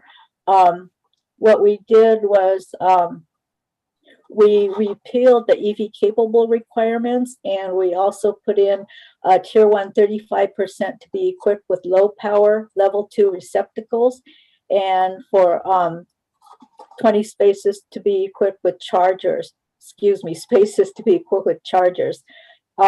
And for Tier 2, 40% EV ready and 15% chargers. So I think that concludes the significant changes for HCD. So thank you very much. Thank you, Emily. At this point, I'd like to add, just for the record, that another amendment that was done by the Building Standards Commission was we added a new code section, 5.106.5.4, for electric vehicle EV charging for medium and heavy duty vehicles. Basically, it's the requirement for infrastructure to make electric vehicle charging readiness requirements for warehouses, grocery stores, and retail stores with planned off-street loading spaces. So, and these proposals mirror the kind of the minimum requirements for the electric vehicle infrastructure requirements that are in our BSC amendment. So there are other amendments that, like Emily said, folks can go to our website and view the rulemaking cycles of the final express terms and to see all the amendments that were approved by the commission. Does anyone in the work group have any questions regarding to agenda item 6 in general? Let's see, I see Ashley. You have the floor. Hello. I was listening, and thank you for that great presentation. I may not have heard it, but was there anything amended or changed about EV ready or EV capable for low income multifamily homes? I'm trying to put more chargers in low income multifamily homes, and a lot of what I'm struggling with is that and obviously I support EV ready and EV capable, but some of the they're on a tight costs to get the project complete, and I find that they need support just getting the EV ready or EV capable, and mainly we can only do above obviously what's required. So I guess I just wanted to know if I missed anything specific to low income multifamily, or if this might not be a relevant question. I apologize. This is Emily Withers with Department of Housing, and Kyle can chime in too if he wants. No, we did not split out low income housing. Where we made the split was with buildings with 20 or more units. that's where we made some differentiation. But one thing that might contribute to a change is many times the low income housing may be considered as public housing. And when that happens, the accessibility requirements in the California Building Code, Chapter 11B would apply. So that's where some differentiation may come in. And Kyle, if you'd like to add anything, you can. Yeah, no, I think you hit it right on the head, Emily. Again, these are prescriptive requirements that apply to all residential or non-residential buildings as scoped within CALGreen. So HCD's approach is to really try to, hit as many as possible without getting into different types of variations of the use of buildings. It's really just the type of building based on occupancy. Thanks, Emily. Was it 11B that Emily mentioned of where to look? She's referring to the accessibility requirements that apply to public perfect. accommodations. Yes, Thank you. in Chapter 11B of the Building Code. Thank you for that. Any additional questions at this moment? Eric Drever, go ahead, Eric. Thank you. Just for clarity, yeah, the Chapter 11B is the accessibility provisions. DSA is responsible for that for public accommodations, and those public accommodations, as it relates to multifamily housing, would be just that, the public portions of multifamily housing. Thank you, Eric, for that comment. I have Matthew Nelson. Hi, this is Matt Nelson with Electrify America. I wanted to comment on agenda item 6, A and B. Is now an appropriate time? Yes. Okay, well, first of all, I think I said before, but I'm Matt Nelson with Electrify America, which operates the largest network of DC fast charging stations, open network of DC fast charging stations in the United States, with more than 800 stations across 46 states. We greatly appreciate CALGreen incorporating EV charging requirements into the building code, and we really appreciate this kind of process and being able to participate. We also recognize that the charging space is a new space and it continues to evolve, and that there's a lot of new learning that needs to be had in this process. The purpose of my comment today is to make 2 points about the 2022 code. First, we at Electrify America and other charging companies that focus on DC fast charging were very supportive of the original proposed DC fast charging alternative compliance pathway, which would have allowed direct DC fast chargers, or DCFC, to count as the equivalent of 5 level 2 chargers under the code.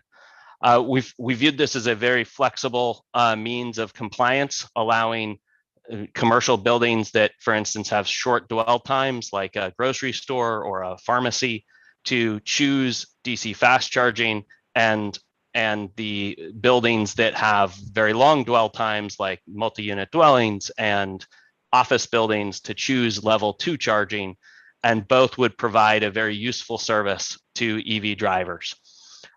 However, as finalized, the code did not include the 5-to-1 ratio of DC fast charging to level 2 charging, and instead included a 5-to-1 ratio of DC fast charging to EV capable spots. Upon recognition of this, we have been doing significant investigation in the industry and with site hosts in particular, and we are recognizing that this change that was made during the development of the 2022 process of the code has had a substantial detrimental impact on the advantage and the usefulness of the DC fast charging alternative compliance pathway. As we believe this change from the original proposal was made during the drafting process in a manner that was somewhat inconsistent with stakeholder feedback. It is our view that this matter should be readdressed and fixed to allow DC fast chargers to count as one DC fast charger to count as 5 level 2 chargers on a go forward basis. This would address what has otherwise led to a substantial reduction in the support of the charging industry for the final code as written. We ask the commission to consider and the stakeholder group to consider whether it is possible to address this matter on an expedited basis and not delay action on this matter until the 2024 code cycle is complete. That is hopefully that was a useful explanation of the issue. I believe that others in industry would share my request on this, but I wanted to explain our position and request that this matter be addressed on an expedited basis if possible or feasible. Thank you for the time to speak and look forward to any follow-up that would be useful. Yeah, thank you, Matt, for that comment. Okay. All right, let's see, any more hands? I'm considering at this point going to our restroom break, which usually would have been around 10:30, which is the midway point. So Eric, do you want to say anything before we go on break? Because I do have follow-up conversations regarding Matt's comments. And that would say that would be more appropriate if we can wait for, because we have under item number 7, we do have the opportunity to provide comments. Unless you want to address that now, Eric, you can. Well, I certainly value the discussion later in item 7. I just wanted to clarify, though, that CALGreen is adopted on a 18-month cycle, and so the potential for this group to agree upon proposals for that intervening cycle still exists as part of this process, and that we're not targeting only the triennial cycle. Right. Yeah. Thank you for that. Appreciate that. Okay. Seeing no more hands raised, I would like to take a 10-minute break. Is that okay with everybody? Give ample time. Looks like we're actually a little ahead of schedule or right on track. So appreciate that. And let's go to break. Back at Thank you. 10:50. Be back at 10:50. Thank you so much.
Enrique, just a heads up that you're muted. Not sure if it started again.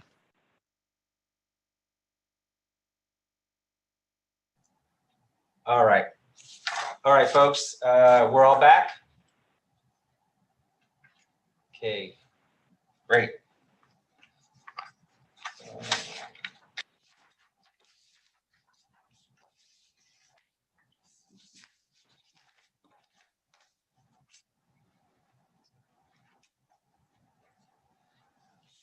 Okay, welcome everyone. Welcome back.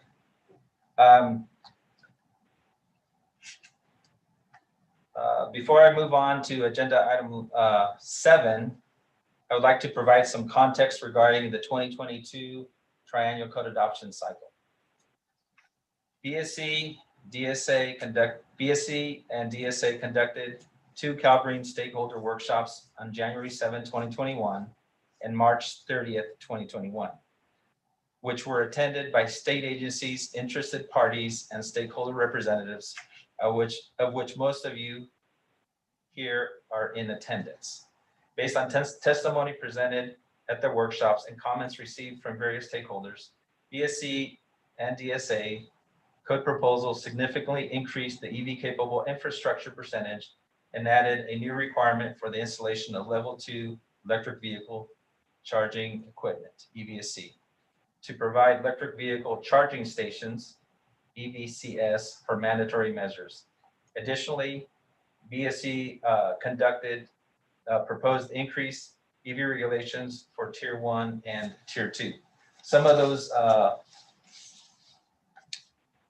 specific amendments briefly were to increase the mandatory requirements for EV capable spaces from 10% to 20%, and the new requirement for installed electric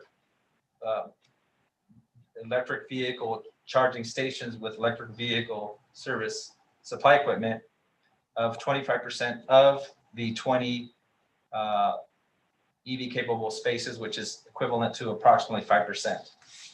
Then for the voluntary provisions,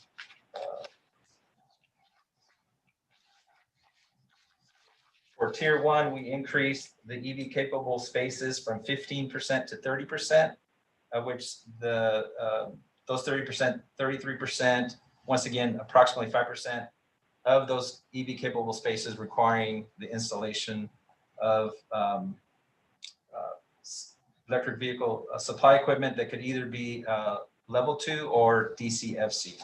And then finally, for the Tier 2, we increased the requirement from 20% to 45% for EV capable spaces.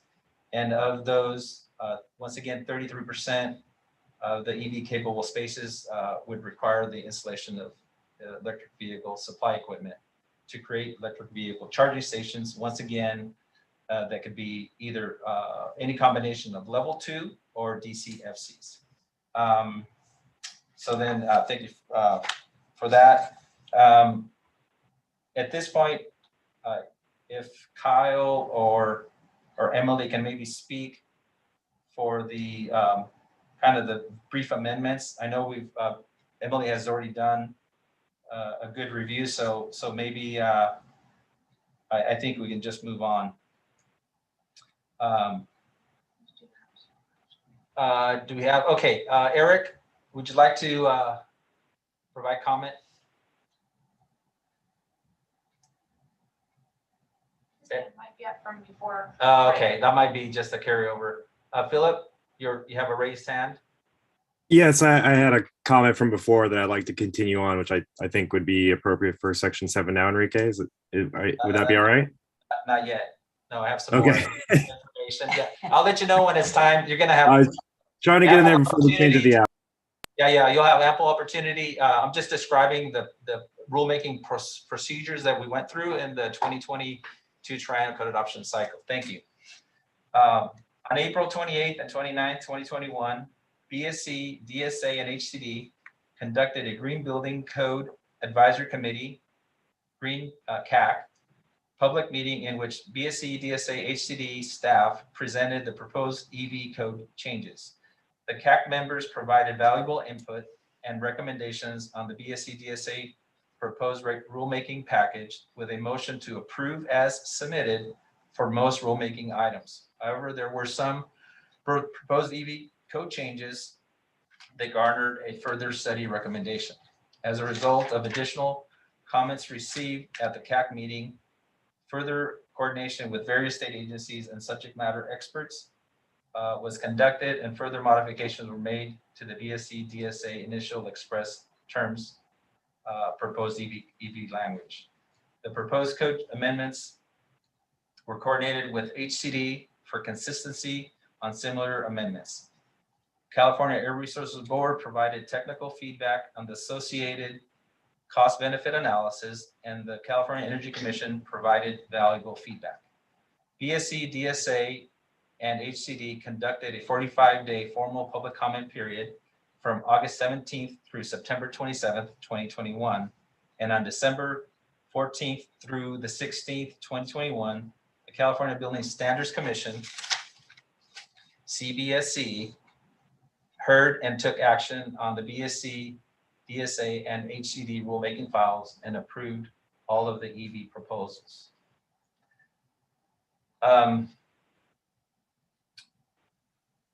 Before moving on to item number 7, some of the comments received during 45-day are listed below as items 6 through D. Some of the comments we heard were under item 7A, to increase the percentage of EV ready and EV capable spaces for non-residential and residential sites. 7B, comments received include EV ready provisions and increase the percentage for EV capable spaces for non-residential sites. Item 7C, we had comments pertaining to signage for EV capable spaces. And item 7D, we heard comments pertaining to add regulations for additions and alterations for existing non-residential sites. And then E would be other. Does anybody, before we have any discussions regarding discussions or suggestions from the work, I would like to emphasize that this meeting is for information gathering only and not intended to solicit or endorse any specific CALGreen Code EV amendments. Also, in the interest of time, I would like for comments to be brief and to the point, so we can have the opportunity to hear from all who want to speak. At this point, the floor is open to comments, suggestions, and then this would be the appropriate time for folks to speak regarding comments and suggestions. And so Philip, this would be like an opportune time for you to maybe restate your comments. We've noted them, but if you want to restate them for the record, this would be the appropriate time. Thank you.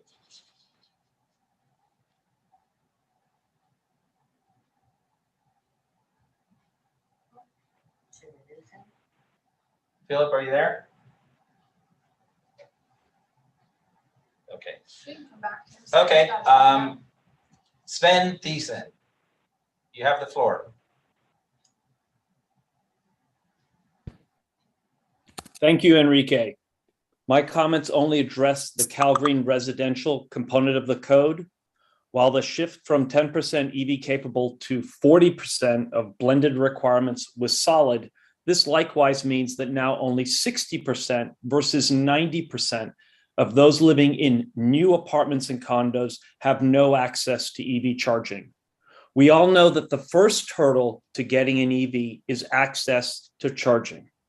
And access in a safe, convenient, reliable, and inexpensive that means charging at home. We know this from, if you were to ask the people on this call who are EV drivers and where they primarily charge, we know this from work by Dr. Gil Tal at UC Davis Transportation Studies and a whole host of other studies, the best place to charge is at home. Now, those 60% of new units that are not going to have any form of EV capable represents on the order of 30,000 new apartments and condos every year. These units will require retrofitting. Now, when you look at retrofitting, or first the initial cost of installation, it's about $1,400 a unit, which is less than 0.5% of the total cost. When you look at retrofitting, the first 10, 20% is easy, cheap, it's $5,000, maybe even $1,000, maybe $3,000.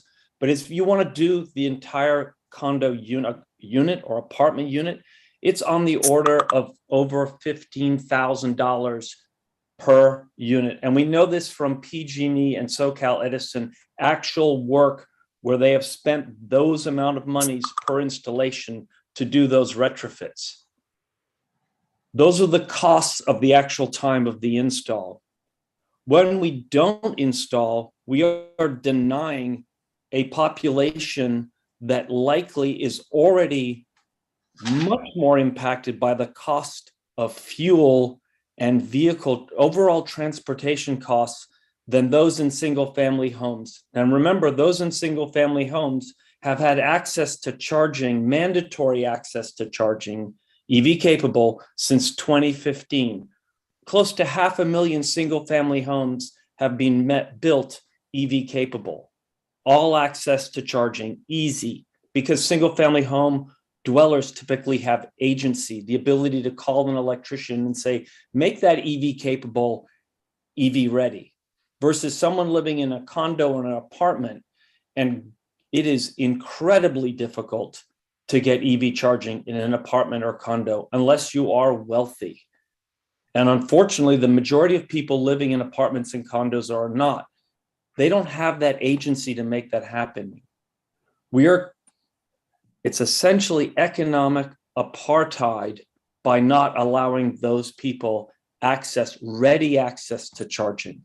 So we need to change that this code cycle and give everybody in apartments and condos access to this new buildings, access to charging in a safe, convenient, reliable way. Joshua Cunningham from CARB, it was amazing, just said 2035, in less than 15 years, we expect half the vehicles in California driving around to be electric. Roughly between half and a third of Californians live in apartments and condos. How the heck are they going to be able to charge their cars unless we do something about it now? Remember, it's 30,000, we build 50,000 apartments and condos approximately each year. Please don't require them to be retrofitted at a god-awful cost next year. Thank you. Oh, thank you, Sven. So just for the record, you are recommending to go from 10% to, what's that number again?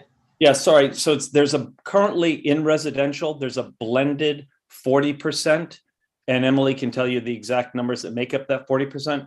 What the coalition is recommending is simply every unit that has access to a parking space has access to low power level 2. And what that is, a 208/240 volt circuit with a 20 amp breaker.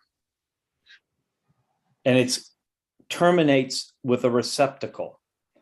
And we would really prefer to run the wiring via the units meter versus what's called the common meter or house meter to avoid billing issues.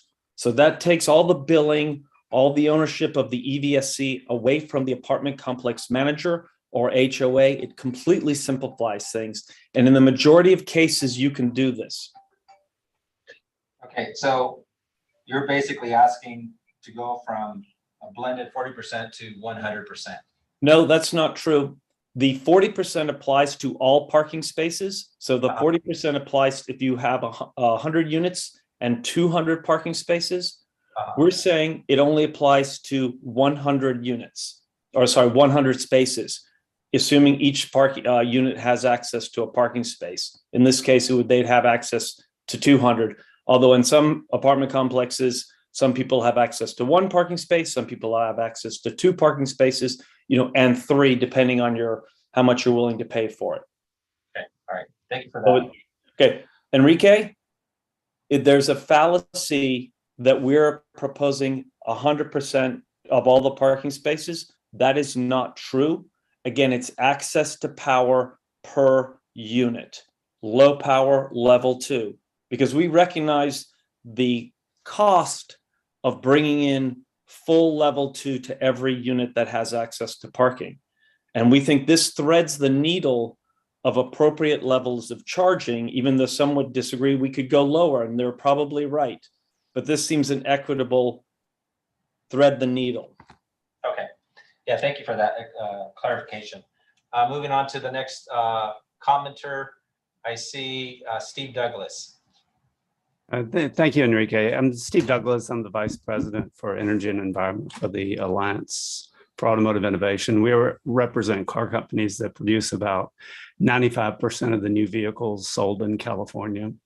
And so first, I agree with Sven, residential charging is critical. And CARB is considering, and I know you heard that, just in 3 years, 35% of all new vehicles will be required to be electric. And 2 years later, half of all vehicles.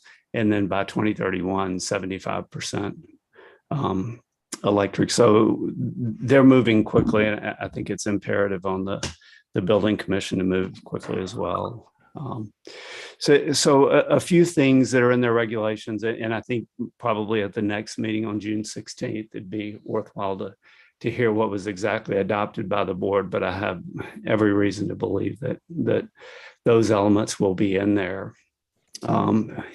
Another element of CARB's regulation will require that every vehicle starting in 2026 include a level 2 convenience charger that is capable of delivering 5.76 kilowatts. So a few things from that. So that would mean all you need is a receptacle, and you can, buy your vehicle in the afternoon and plug it in that night if you have a receptacle.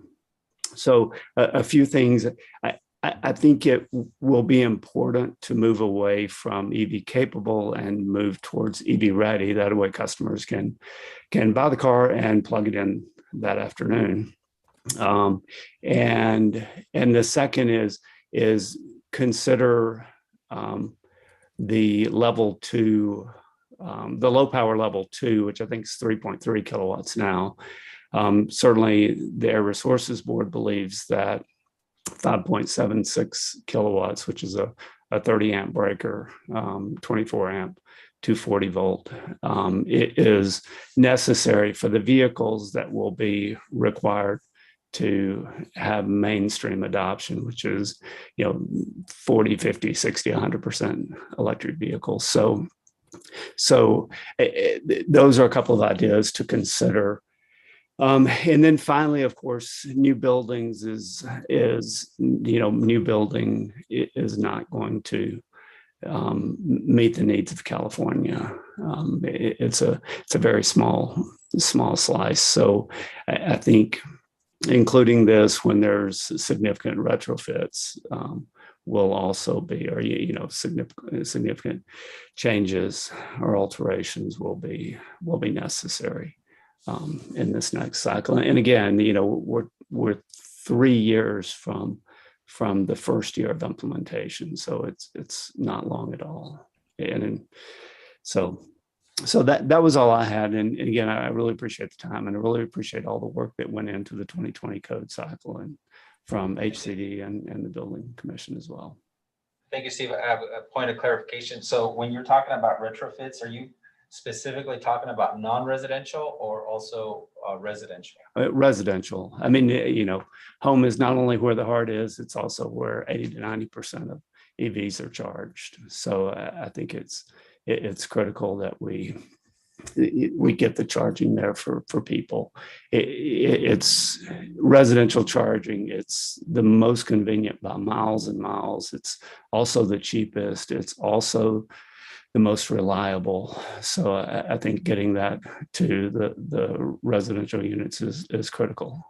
So this would be single family homes? Well, no, actually, single family homes for sure, but and I think that's already required. But for multi-unit dwellings, particularly, I don't believe retrofits of single family homes require EV right now. So that's not in the code. Yeah, no, that would be worthwhile to consider. EV in single family homes, the EV capable is probably sufficient, but for MUDs, I just picture an apartment dweller trying to, hire an electrician to install a receptacle. So retrofits for medium family dwelling. Okay.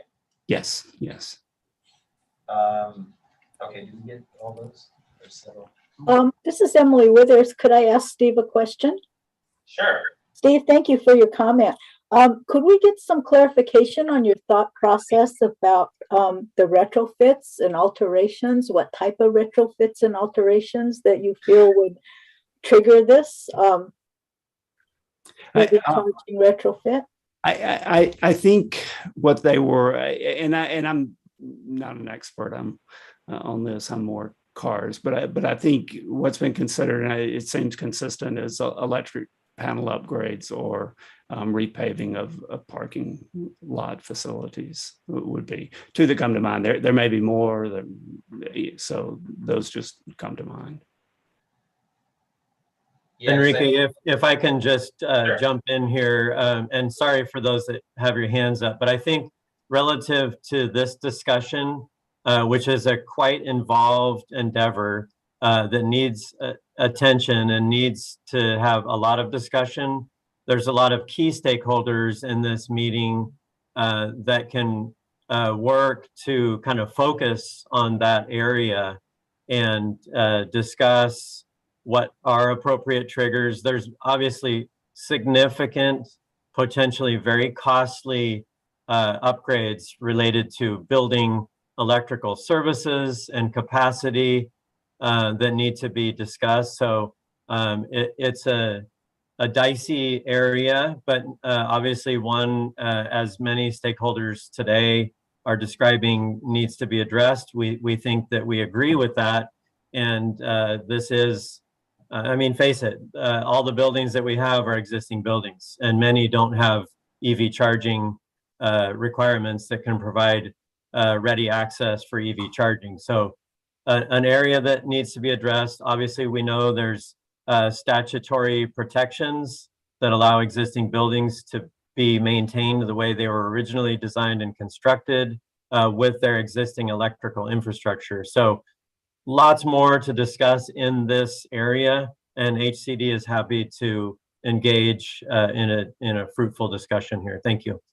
Thank you, Kyle, for that. Before we move on to another commenter, Steve, do you want to just give me just bullet points to make sure that we captured them in terms of what your recommendations were? So besides agreeing with Sven and his comments. So my recommendations were to move away from EV capable and to EV ready with a receptacle installed, because every car will have a charger capable of using that starting in 26, at least. You're talking low level 2 charger with an outlet.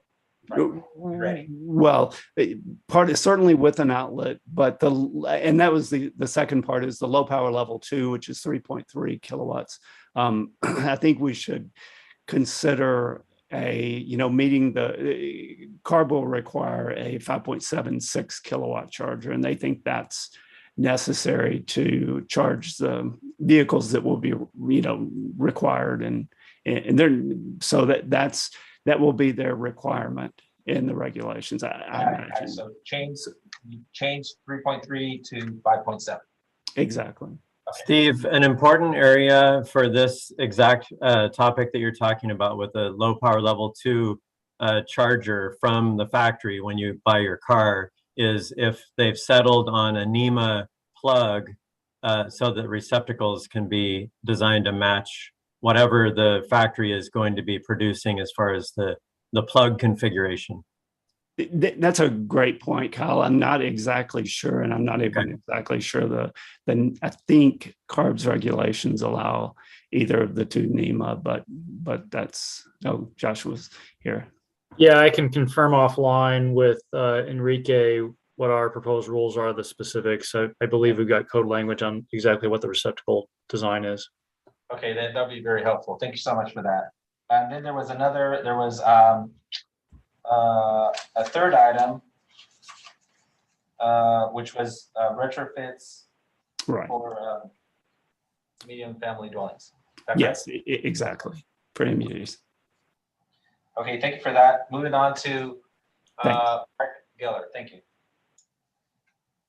Hi there, Mark Geller with the EV Charging for All Coalition. While I certainly agree there is no place like home, and getting 100% of new units access to power is incredibly important, I want to address non-residential. And I have sort of 3 bullets, which is basically to recognize that all non-residential new building is a workplace. These are workplaces. And that we ought to, in this process, prioritize non-residential to serve employees. And that we need to recognize that these workplaces or these locations as workplaces are long dwell time locations, thus making it possible to serve these employees with low power level 2, for example, with lower power than full power, that in fact full level 2 power has a problem at a workplace, which is that it tends to charge the car long before the worker is done at the workplace. So it's a rather inefficient way to serve power to a long dwell time employee in this case. So to sort of summarize it, I believe that BSC ought to recognize that new non-residential is a workplace, that serving employees should be the priority, that and that workplaces are a long dwell time location. I have an additional question as to whether these ought to be, you ought to define the terms a little bit more granularly or make some distinctions. Since, for example, a new warehouse in relatively rural California might be very different than a small office in San Francisco.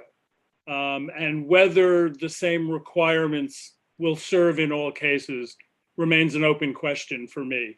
But the distinctions between those two kinds of locations just seems profound. So Mark, if I'm understanding correctly, you would like to prioritize EV charging for employees and non-residential occupancies, and based, and consider it like long dwell times, right? And would this be like a low power, like low power level 2, similar to HCDs or EV ready? Yeah, well, I think there are a number of ways to solve the problem. It could be, it could be outlets, it could be low power charging stations. The important point is to recognize that as particularly multifamily housing over time catches up to the need for access to power for their residents, workplaces could well serve as a really useful alternative location, and that a worker is at a workplace generally for 8 to 10 hours. A car plugged in for 8 to 10 hours is likely, even at relatively low power, to supply enough energy for the day's commute, and that this could go a long way towards filling the gap that will continue to exist for quite a while with currently existing multifamily housing and getting reasonable low-cost access to power to those folks. particularly recognizing that in most cases, workplaces have tended to offer access to power for free or very reasonable rates. But in fact, I believe the surveys have all shown that 80 to 90% of workplaces just offer it as an amenity. And particularly if you offer relatively low power, the cost is fairly insignificant. And it can also play a tremendously useful role with the grid, which increasingly has daytime excess solar energy that needs to be utilized. Okay, and okay, so thank you for that clarification. And then your second comment or recommendation was to look at dwell times based on occupancy or based on I heard location. Would it be based on occupancy and location? I must have not communicated very clearly because I don't understand your comment, but it's on me. You had mentioned a recommendation to consider power levels based on a warehouse. I think my point is simply that the power level can be relatively low power because it's long dwell time. Okay. And then you also mentioned warehouses in certain geographical locations. Yeah, I mean, my question was simply, and perhaps that's less important, is whether there ought to be some attention to the different types of non-residential buildings based on their locations. But let's put that aside for now and assume that really what I'm saying is meet the needs of employees for low power over the course of, basically they should be able to drive into their workplace, plug in at low power, unplug when they leave, having gained enough to do their commute. Okay, got it. Okay, thank you for that clarification. Okay, I'm going to move on to Hyungi. It's Hyungi. Hyungi, yeah, Hyungi. Thank you, Enrique. Thank you. Yeah, my question and comment is more about the residential EBCS size. So the CALGreen Chapter 4 requires 9 by 18 stall size for residential EBCS, while the Chapter 5 doesn't require that increased size for non-residential. I'm not clear why the residential EV need to be bigger than non-residential EV, but the code is pretty clearly required that increased stall size. It's okay when the EBCS ratio is only like 10% or 20%, but many Bay Area cities require much higher ratio of EV, and especially when we design like 100% residential EV ready, then currently EV ready is not, doesn't need to be that 9 by 18. The increased size only required when the EV charger is installed. So, however, the parking space is usually limited by columns and walls, so you cannot increase your EV ready size to 9 by 18 in the future when the stall size installed. So yeah, this is part of my question. Maybe someone can answer. And also this is a suggestion for next round of the code update can clarify or just leave that EBCS stall size to local zoning code, because local zoning code has usually 8.5 by 18, a little narrower stall size. That would be consistent with non-residential EBCS. Okay, thank you for that comment. And so just for clarity, you're questioning why the EV ready requirements doesn't specify a stall size, and then when the chargers are installed, that has a larger stall size specified in CALGreen. Is that accurate? No, actually my question was why residential EBCS should be 9/18, while non-residential EVCS doesn't have to be? I can speak on the BSC side. So stall sizes can vary based on the local jurisdiction zoning or requirements or their zoning laws. This sometimes specifies specific sizes in their jurisdiction. So we kind of stayed out of that and we're silent. But somebody from HCD could probably answer the one component for the residential.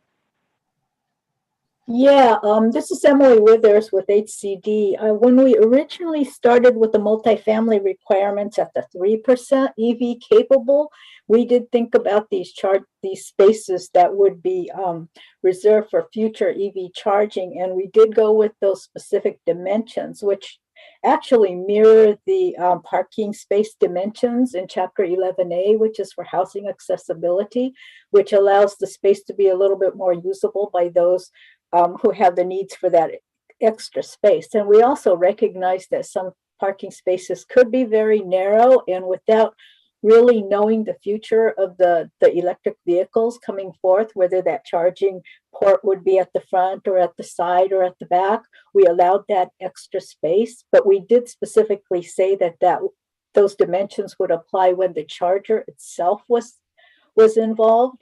And as CALGreen evolved, now we're looking at receptacles, 25% of parking spaces with charging receptacles. We realized that we could lose parking spaces with those dimensions. So we're still appropriating or designating that the actual spaces with actual chargers adhere to those dimensions. But I think we have to recognize that we may run into an issue with space, and we may have to go the way of Building Standards Commission and leave it up to the locals. However, because we're dealing with either public housing or we're dealing with multifamily housing, we have to keep the housing accessibility needs in mind too. So I'll let Kyle speak a little bit. He's nodding his head, so I know he's got some ideas here. No, I think you said it perfectly, Emily. And, it's an area that we need to discuss as we transition from, the way we originally approached EV charging in multifamily residential. I think all of the points that Emily made are appropriate and need to be considered so that we can ensure EV owners or EV users have the appropriate space to be able to get to and use the EV charger with their vehicle. Many parking spaces or parking areas are very tight quarters, and it can be very difficult just to get your car into the space, not to mention, trying to navigate access to an EV charger or even a receptacle to make sure that you can use that EV charging access. Thank you, Cal, for your input. Appreciate that. I am moving on to John Hart. Yes, thank you. A quick question, then a couple comments on things we would like to see and work on this code cycle. First, hopefully quick question is when will and where will it be made available, the code changes that were made starting 2023? When do you expect the actual codes to be published, the draft code, and where would we access that? Yeah, so the codes will be available for purchase July 1 of this year by mandate, become effective January 1, 2023.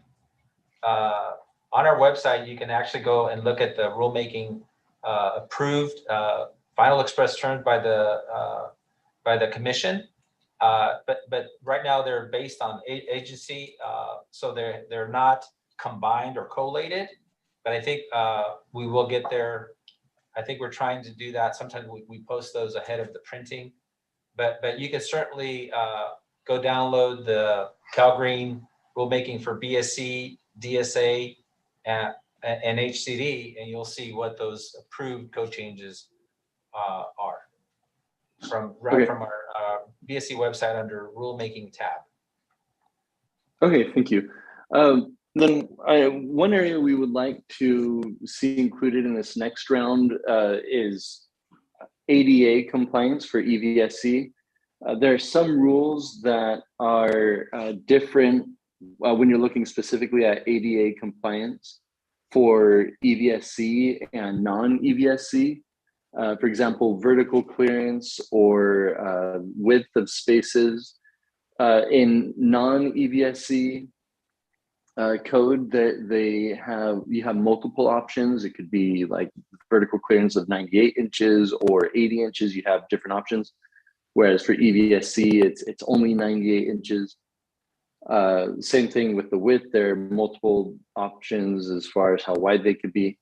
So we would like to advocate for allowing similar types of allowances or options for EVSC ADA compliance, just like you would for a non EVSC ADA stall. Also, another area is the EVSC ambulatory spaces. There's no equivalent to ambulatory spaces for non-EVSC. It's not really quite clear what goal this is trying to achieve. I can imagine there was a lot of history in developing this, but from our perspective and from our customers' perspective, having the ambulatory marked spaces doesn't really accomplish anything. So we would like to reinvestigate that and see if that's something that either we could modify or remove. Yeah, so just like to comment on that briefly. So you are aware that under the California Building Code, Chapter 11B, there are specific accessibility requirements for once the chargers are installed under DSA's authority. Are you aware of those requirements, the EV? Under 11B? Under 11B, there's already requirements that address all of those requirements once the chargers are installed. So in CALGreen, we reference 11B. So then folks, once they do install the chargers, then they have to go to 11B to look at all the accessibility requirements. Yes, and that's what I'm referring. I guess I'm not sure. I wasn't sure if this would be the type of workshop or the venue to try and modify 11B under the DSA. If this is not, then I guess we need to go directly to the DSA. Yeah, I would say that DSA is on the line. I mean, they can comment. Normally, that would be something that would be done under a separate rulemaking for Part 2 of Title 24. Okay, anyone from DSA on the line comment on that? What would be the correct venue or process for making changes there?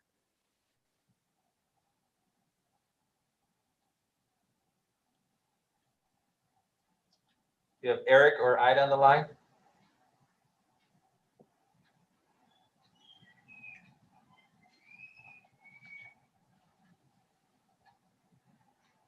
I can put you in contact with them, John, and certainly. Sorry.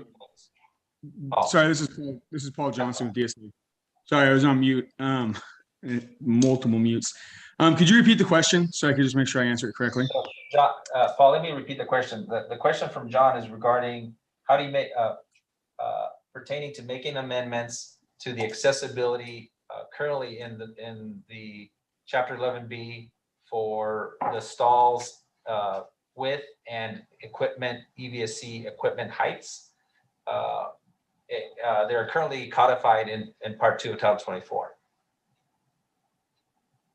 Yeah, so that would be a question that's out of my realm of expertise. So if I'll take it to Ida and Eric, and also Derek, who's in charge of accessibility. And hopefully we can have an answer for that by the next meeting, or feel free to email us and we'll respond to that. John, we'll put you in contact with DSA, give you the contact information so you can reach out to them directly regarding that item. Okay, perfect. I appreciate that. Thank you. Okay, moving on to Dwight.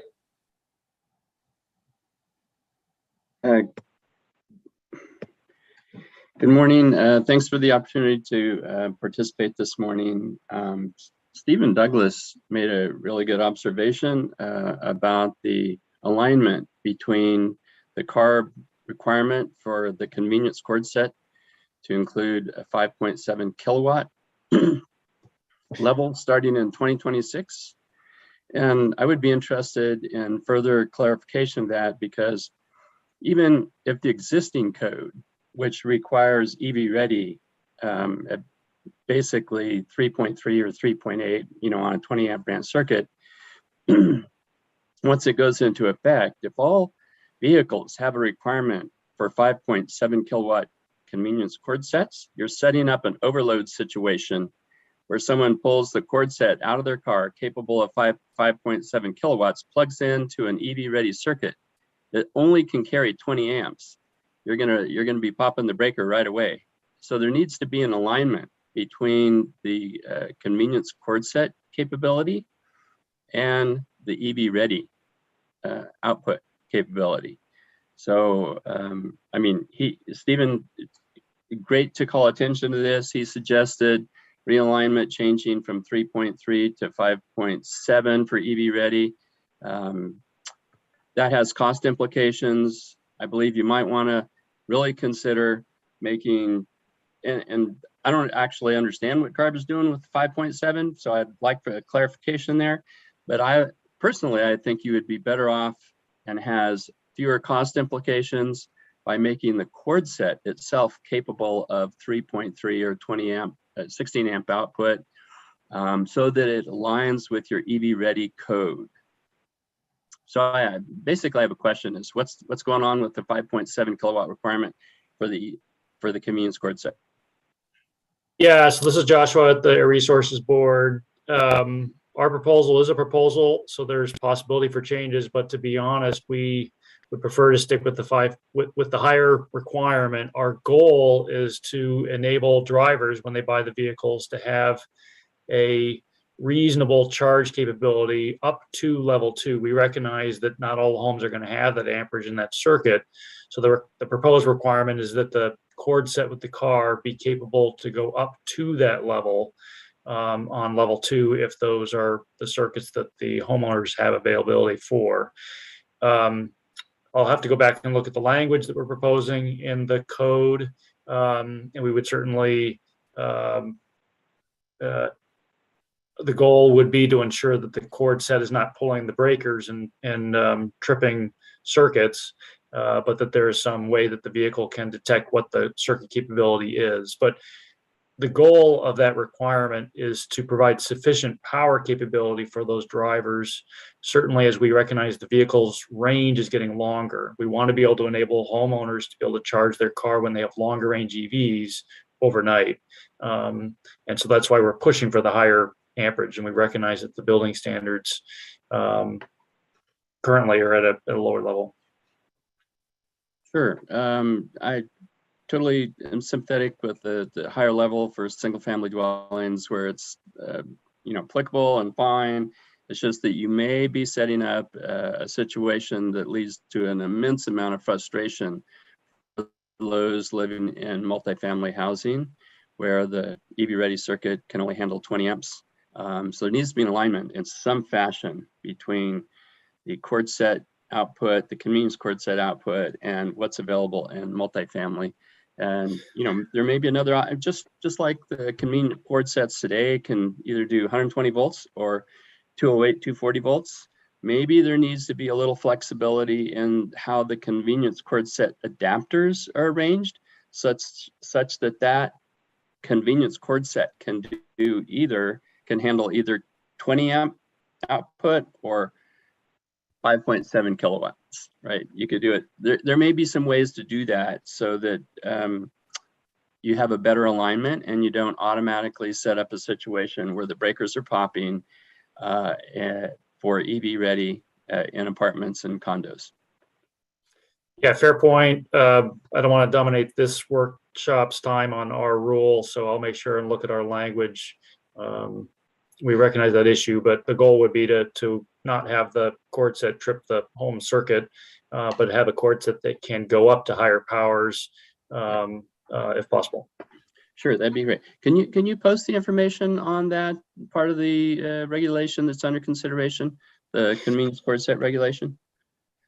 I can send you to the release of our full proposal that just went out yesterday. That'd be great. Thank you, Joshua, for that. Okay.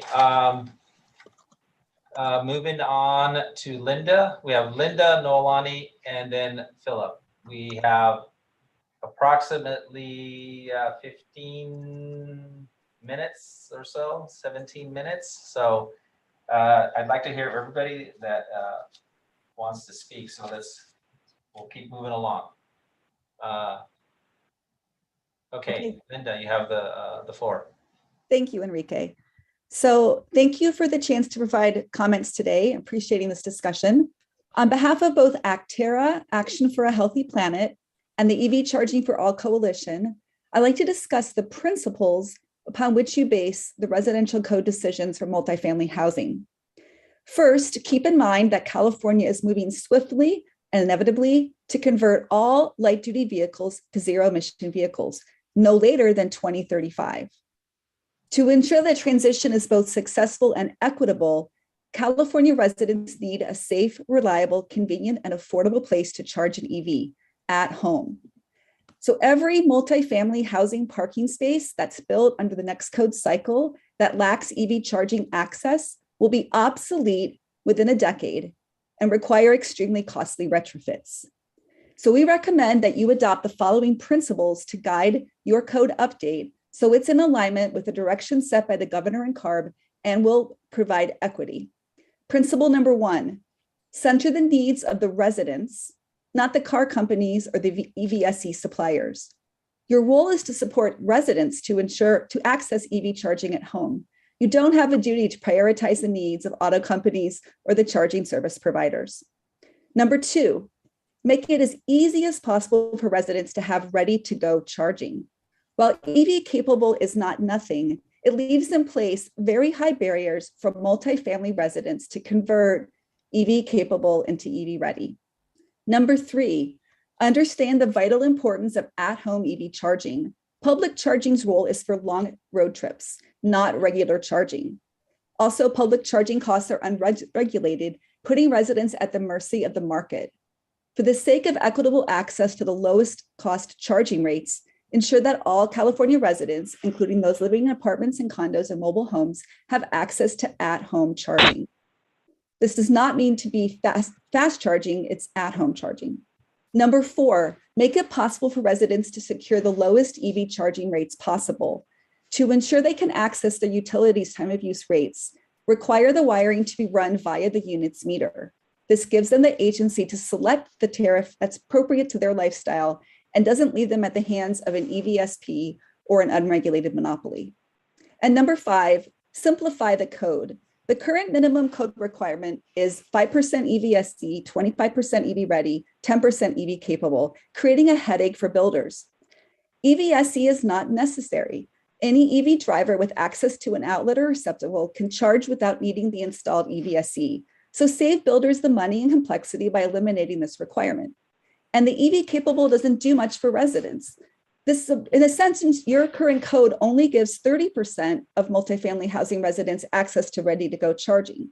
To convert EV capable into EV ready, the resident needs to secure permission from the building owner or the HOA, pull a permit, hire an electrician to run the wiring, pay for these upgrades. This is a very big financial and logistical hurdle. Given how cost-effective it is to build EV ready at the time of construction, it would be wiser to simply require EV ready at the time in the code and let go of the EV capable. So in sum, our recommendation is for every multifamily unit with access to parking, ensure they have EV ready charging with an outlet or receptacle that's wired directly to their unit's meter. This will provide the access and equity that is needed and will simplify things greatly for builders while keeping their costs low. Thank you for considering these suggestions. Thank you for that. Really appreciate that, Linda.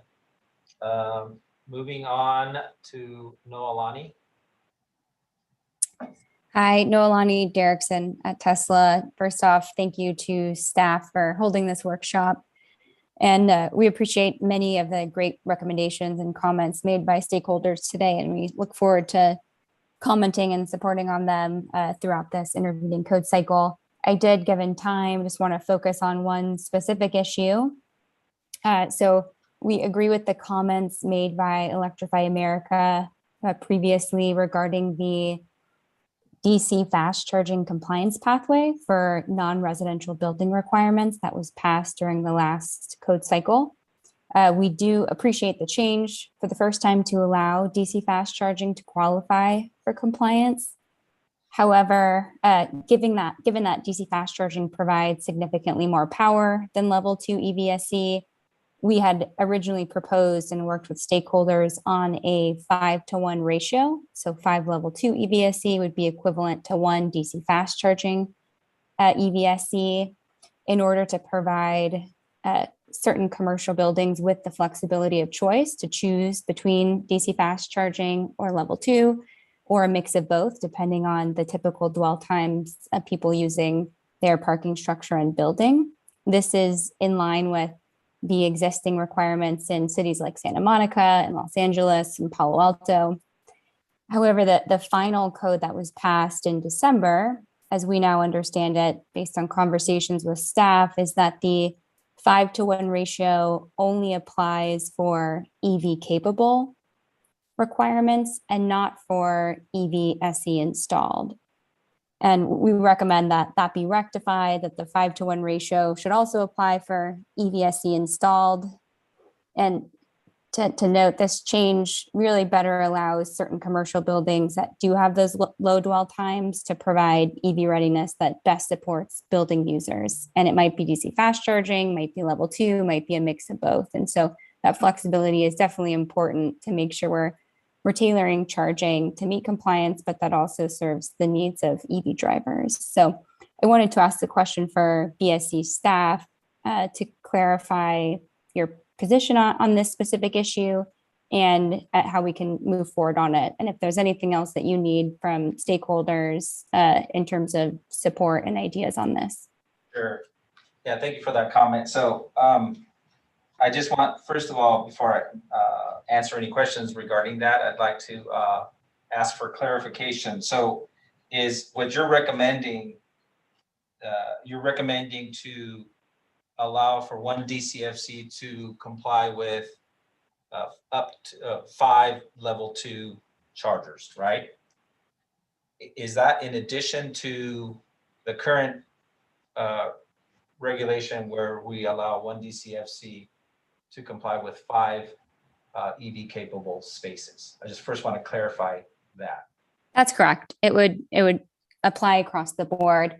And actually BSE staff did propose during the pre-cycle activities during the last code cycle this exact language, that 1 DC fast charging could be installed to substitute for 5 or fewer level 2 EV chargers, and that would apply both for EV capable and for EVSEs installed. Just for clarification, what was the initial submittal was not for both. The initial submittal was 1 DCFC to comply with 5 level 2s, and not in addition to that 1 DCFC comply with 5 EV capable spaces. I don't believe we had both of those options. We only had DCFC to level 2. So in the initial express terms during the pre-cycle workshop, the drafts that were submitted and still exist online do have that definition and that requirement that it would be a 5-to-1 for EVSE installed and for EV capable. Yeah, no, I'd have to go back and look, but I believe in the initial, we were making the allowance of one DCFC to comply with 5 level 2s. So I think we'd like to understand why that is the case and how that in fact serves both meeting CALGreen compliance and supporting EV drivers. Yeah, so I can explain, try to explain for folks on the telephone. So upon further review, when we looked at keeping the DC FC to level 2, removing, complying with 5, that gave no really incentive to take the EV capable spaces and convert them into actual installed chargers.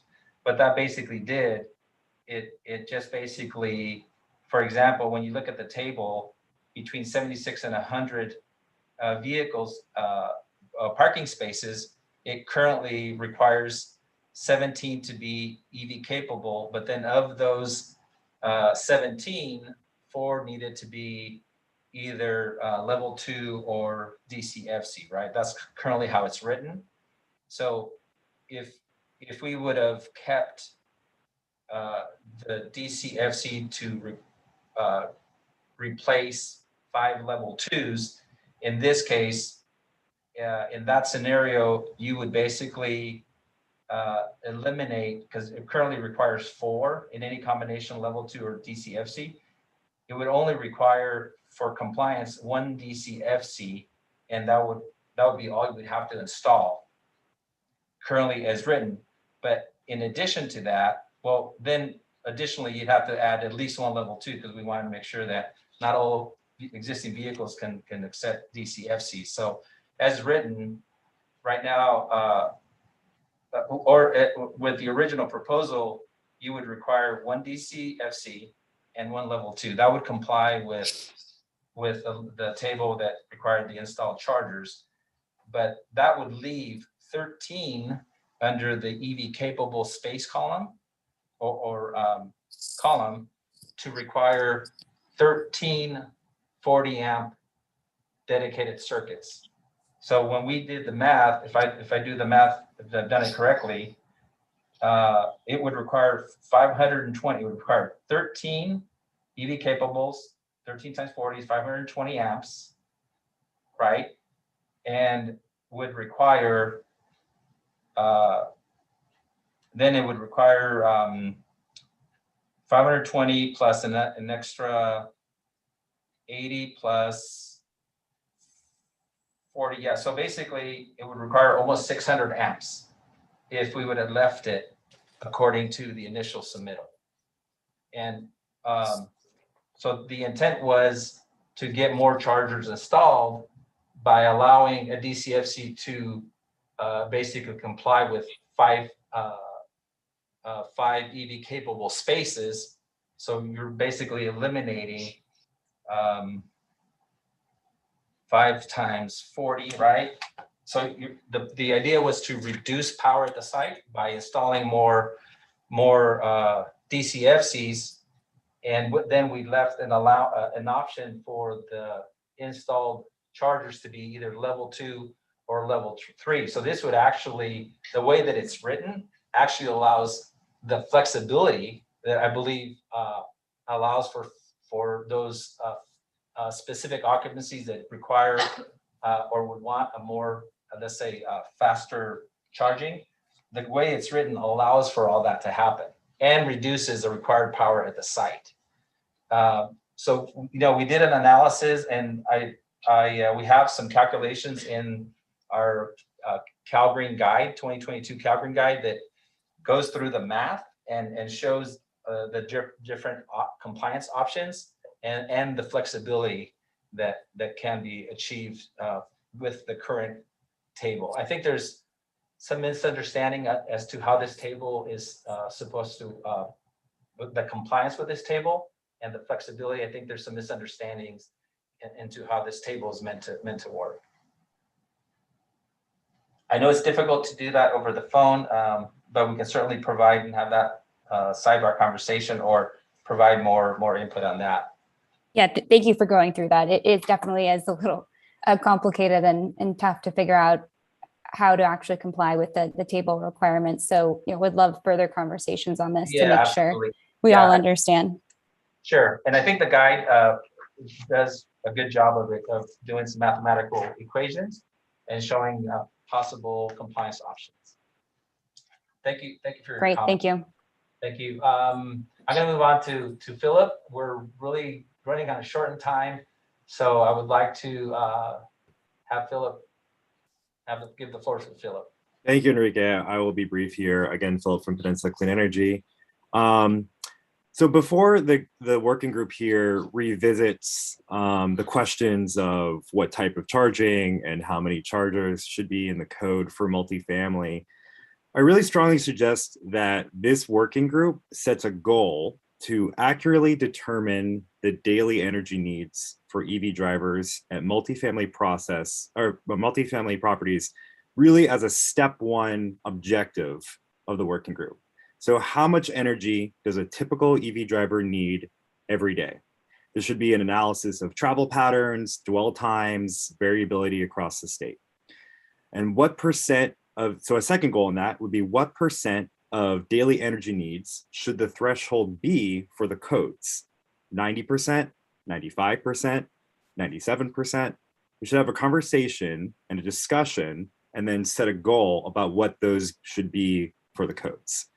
We should be using metrics, looking at studies that have already been done here, and then come up with a methodology that we can all agree on using scientific analysis to determine what the daily energy needs are and how that informs. So once we do that, then we can discuss what the charging solutions are best suited to meet that need. I think this is really critical because there have been some comments in the past that have conflated high battery capacities to daily energy needs.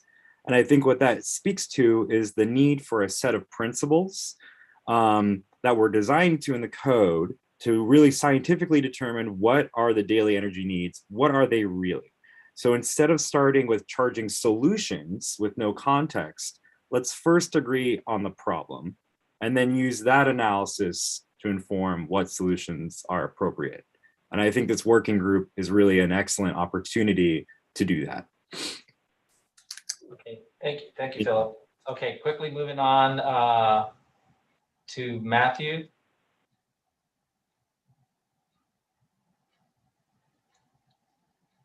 Matthew, are you there? Yes. Hello, in recognition of the time, I'll be brief. I spoke earlier about the same issue that Nolani spoke about. I do want to emphasize that from a practical implications perspective, it is our experience that the code as written is not lowering the burden or enabling DC fast charging in commercial settings.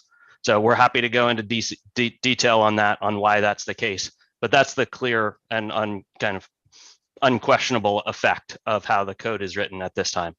The matter I wanted to raise that is applicable to the code going forward is the emergence of ultra fast charging. Ultra fast charging is in the 150 to 350 kilowatt range. According to NREL's most recent research, more than a majority of DC fast chargers are now above 50 kilowatts deployed, and about 10% are above 300 kilowatts deployed. We believe that this is a significant shift in the industry, and as the code develops, we believe it's important that this emergence of ultra fast charging be recognized. According to the most recent research out of Atlas Public Policy, this higher powered or ultra fast charging is vastly more cost effective and meets the needs of the public in a more effective way while saving total investment dollars substantially. The treatment of DC fast charging as one universal technology, as it's written now into the code, is potentially problematic because it deters investment on the ultra fast charging that customers want and that vehicle manufacturers are now building cars to use. The average charging speed of this year's model of EVs is 200 kilowatts. And so it's important that the infrastructure out there be able to serve those vehicles. So we can get into the specifics later, but I just wanted to note that as we go forward in the code, it's important that the code recognize differences in the DC fast charging technology and recognize the advantages of ultra fast charging. Thank you very much. Okay, thank you. Okay, quickly moving on to Chris Ochoa. Thanks, Enrique. Chris Ochoa with the California Building Industry Association. I just wanted to make a quick clarification. There was a comment earlier about confusion with this 40% blended EV charging with the new code.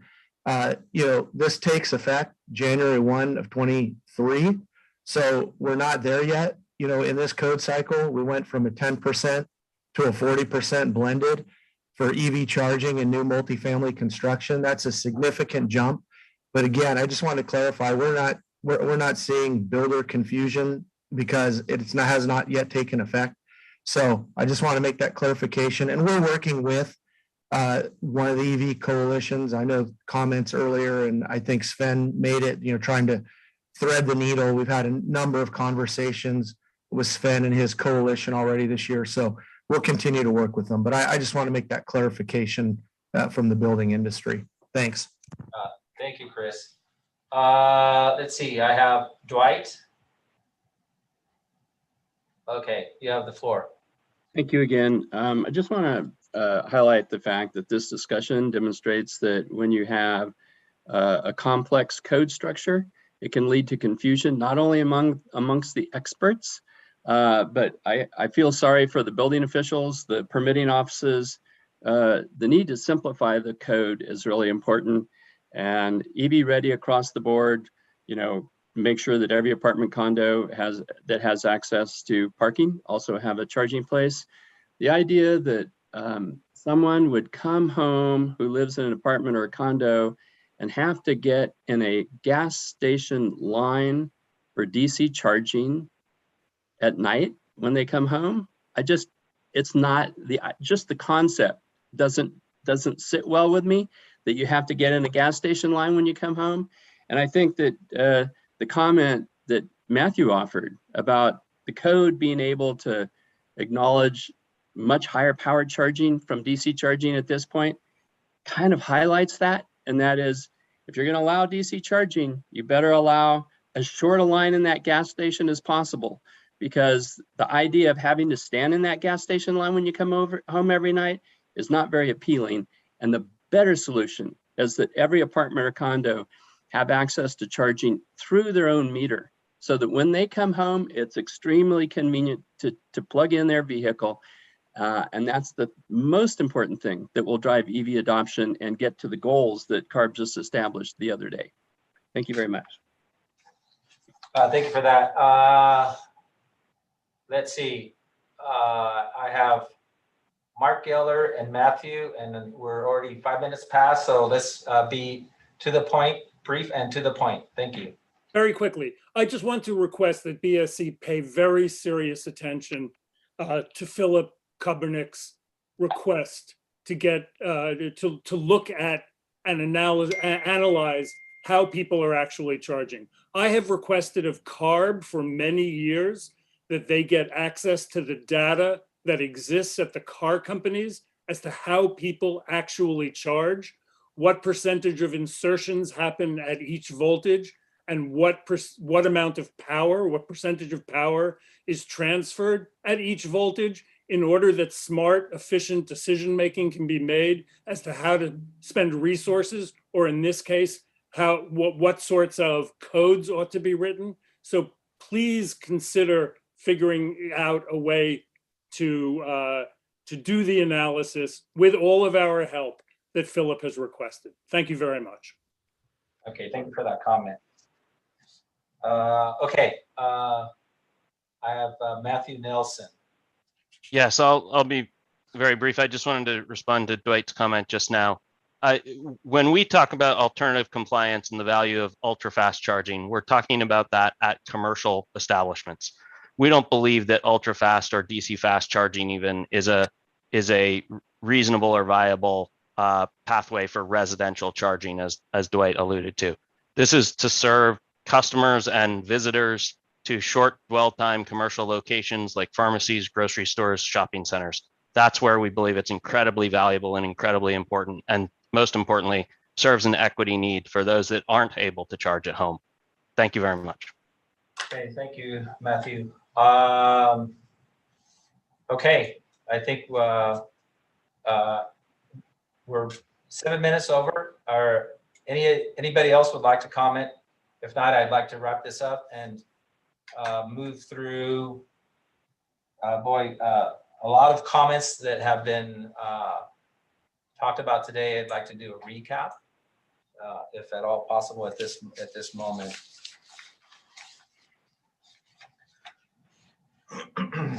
Enrique? Oh, yes. Hi, Mia. Hi, this is Mia Marvelli, Executive Director of the Building Standards Commission. I think in the interest of time, we've recapped those comments as you've gone through and talked to each participant. I would offer maybe to the state agencies if they would like to comment at this time on anything before we close. Thank you, Mia, for the guidance.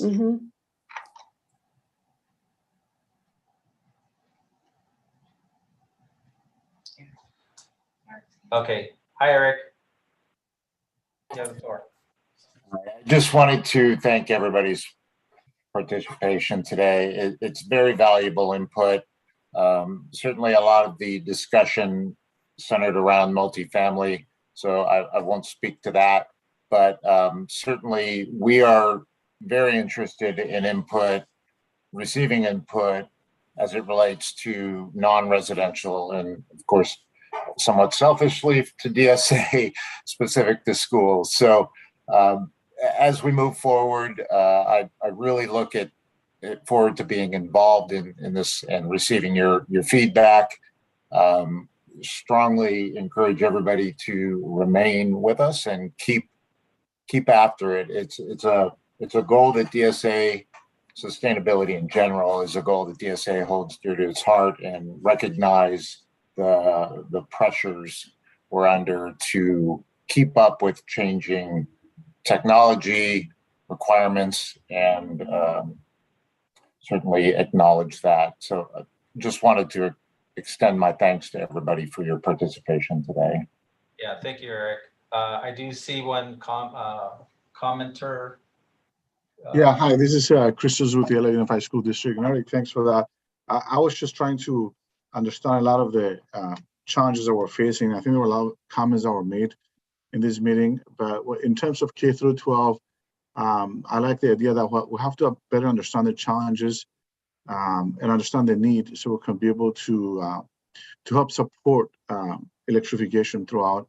The challenges that we're facing today for EV charging stations and the new code requirements, really they're going to impact our costs. When we look at costs for EV charging stations, as much as we want to help out, definitely it's going to be a hardship to school districts. You know, when you look at costs of 6 to 8 ports on the school, and you see a range close to $200,000, definitely it raises your eyebrows how you're going to be able to continue that. And I think what we need is, and what we urge is the help and support of different entities to help us provide EV charging on our K through 12 school facilities, because it is we need to move forward towards a sustainable future.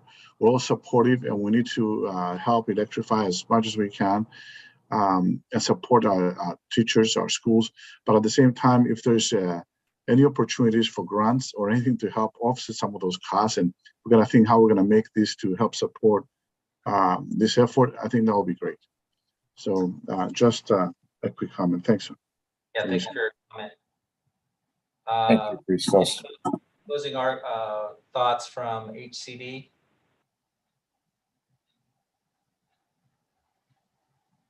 Yeah, this is Emily Withers with HCD. I'd like to thank everyone for, their comments, and we may be getting in touch with certain individuals if we need more specifics on their comments before the next meeting. And yeah, thank you. And thank you, BSC, also for arranging this event. Yeah, thank you, Emily, for your valuable input. Okay. I mean, at this time, I personally like to thank all the participants. I think this was a very successful first meeting. Excited to get this new rulemaking started. I think that we could achieve a balanced approach to this. So personally, I'd like to thank everybody. And I know BSC staff is very thankful and excited to move forward with some of these proposals moving into this next intervening code adoption cycle. Mia, would you like to say anything on your behalf or BSC behalf? No, I'm just thrilled at the participation, and I think we have about 5 or 6 nuggets to go back and digest, and then prepare an agenda for the next meeting. So thank you, everyone. Yeah, thank you so much. At this point, I'd like to adjourn the meeting, if that's acceptable to all. Thank you so much for your participation today. This concludes the meeting. Thank you.